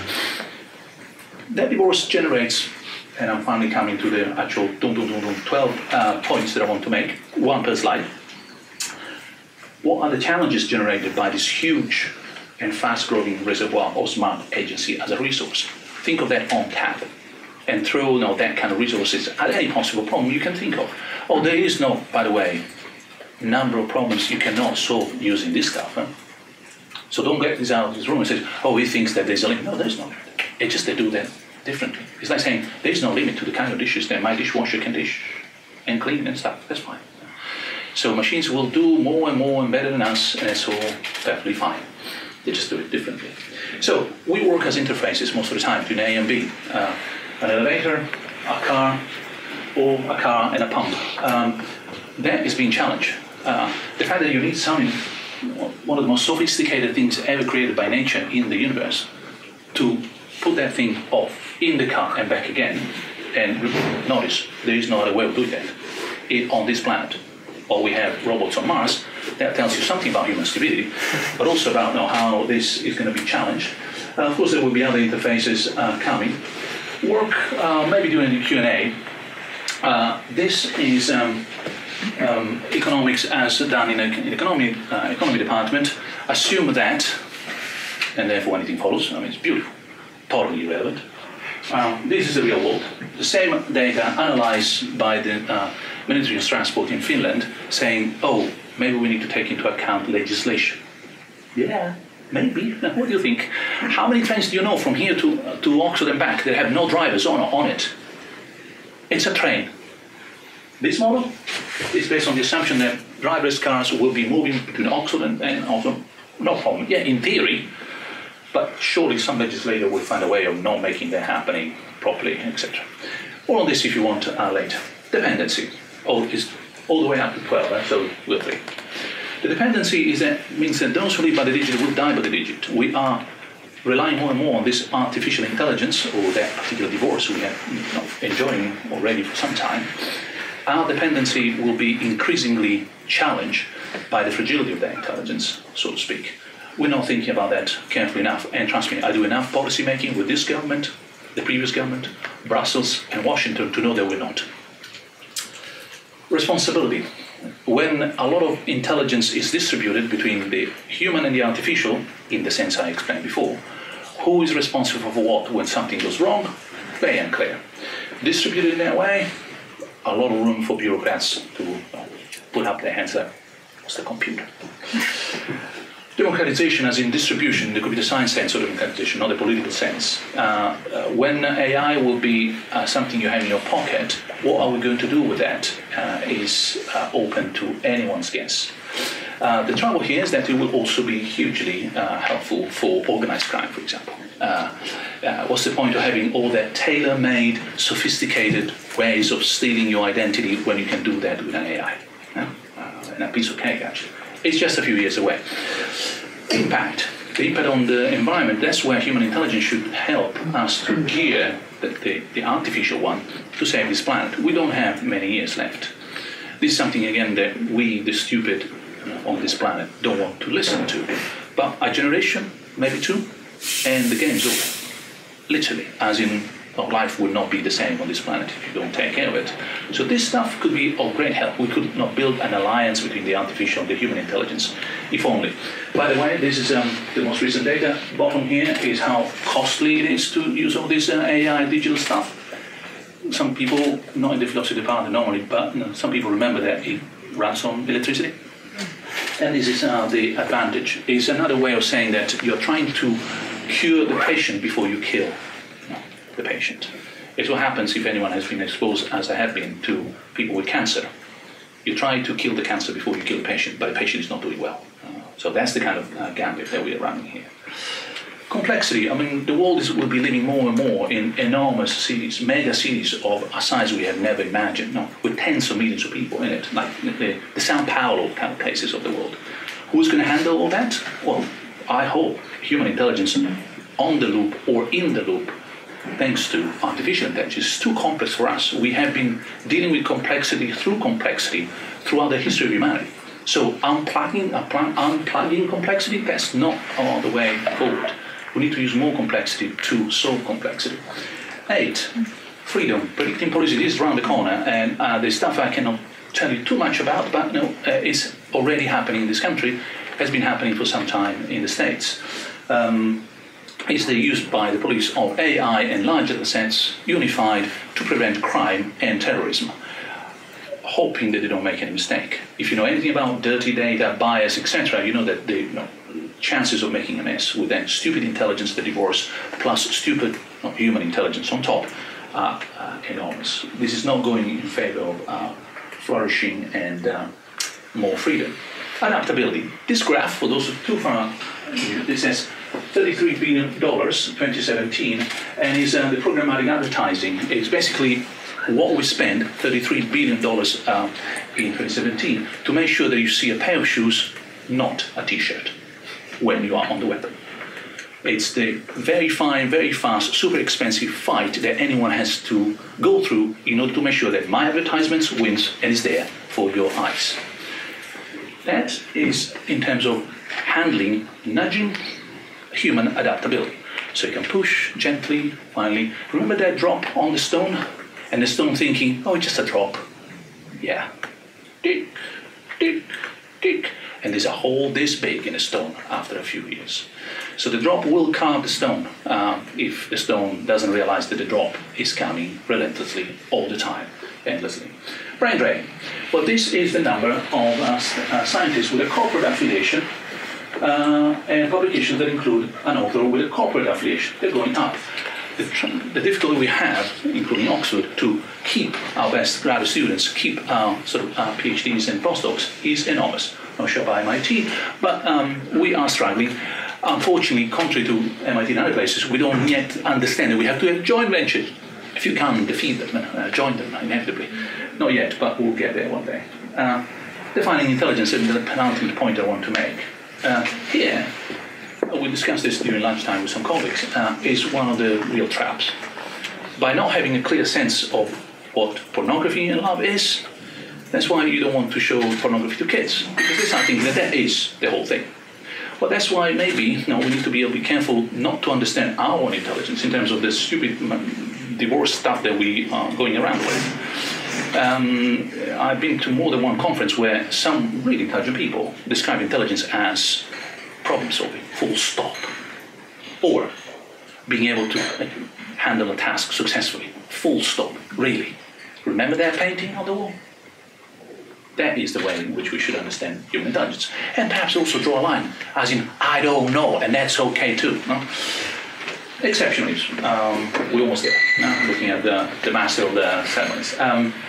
We used to think, and that's the fourth revolution in the book that was shown before, we used to think that we were at the center of the universe, then we moved to the center of the animal kingdom, and then we retrench into the center of our mental life, and every time someone with real good, decent approach said, you're not at the center of anything. Not of the universe, not of the animal kingdom, not of the mental life. Alan Turing, and that's where Cambridge gets a few points, scores back, push us out of the centrality within the infosphere. When it comes to handling information, we're not at the center. We share it, and sometimes we are easily beat by our machines. So one thing that we're not learning, but we should really learn, history sometimes does not repeat itself, it really moves a step forward, is how many times do we have to be pushed out of the centrality of this universe to get their lesson right? We're not at the center, full stop. Or that's bad news, not so much. Because a teenager thinks he's at the center of the party. No. Because I'm worth it. L'Oreal can start. No, you're not. Even L'Oreal has changed that, now for those who buy products. Now L'Oreal goes like, because you're worth it, because it's smart, they anticipate what I'm going to say, which is putting the other at the center. There is a whole world of continental philosophy on this, which I would not touch with a long stick, but no, I know where I'm going. So being allocentric, putting something else at the center, not yourself, being the one who organizes the party for the other. That's the ethics that we have with parents, with the nurse, with teachers, with doctors, with anyone else who loves someone and does something for the other person, who puts the other person at the center. That's what we should be doing. Because, and that's the really final, 22 minutes running, so a few minutes to go. But we are special because I believe, maybe more later, that we're really not a plus, we are minus. It's not nice to be told, but we are exceptional, but exceptional as in toasted. We're not so toasted as to be crazy. We're not so toasted as the guy who believes he's Napoleon, but we're sufficiently toasted, more toasted than the animal, not to be able to live here, now, with the present. I'm constantly worried about my pension. Ages ago, hopefully, away. So we're more like a glitch in the system. It's a beautiful glitch, if you like, when you don't look at what we're doing to the environment, or the atomic bombs, or Trump, or Brexit, again. But we are beautiful in one way, so quite extraordinary. But because we are a minus, not a plus, because we are at the periphery, not at the center. So if we are this beautiful glitch in the world, and there's nothing necessarily transcendental or transcendent on this, I'm happy to leave the door open if you like to think that human intelligence is something, not a glitch, my dear, it's a plan, and someone out there had that plan, so you don't quite get it. That's fine, I'm agnostic on that. I tend to think that it's just a glitch, as in we won the lottery ticket. Is it going to happen again? I don't think so. Is it therefore unnatural? No, it's perfectly fine. You won the lottery ticket, enjoy. But if we are, then it's much better to look at ourselves in the 21st century as informational organisms. We have seen ourselves as something else in the past, as mechanisms are 80% or something water and something else, biochemistry and so on. But today, looking at ourselves as information organisms makes a lot of sense. certainly in terms of policy making and legislation. But then our lives and identities are heavily informational and very fragile. Remember the stone and the drop that was carved in the stone? We need to make sure that when we put together all this artificial and human intelligence, who adapts to whom, who is at the service of whom, is carefully planned ahead. Not too late. No one, oops, no, if only. So AI should be friendly to the beautiful glitch, and it's quite simple. And I hope you get a joke here. It's a philosophy joke, so it tends to be lame, but the digital age is the age of design. Innovation today doesn't come in terms of discovery or invention, the other two legs of this particular thing, but it comes mainly in terms of design. Well, in that sense, then we should be really the age of good design, of the interaction between AI and human intelligence as well. Well, the good, of course, is not intelligent. Thank you.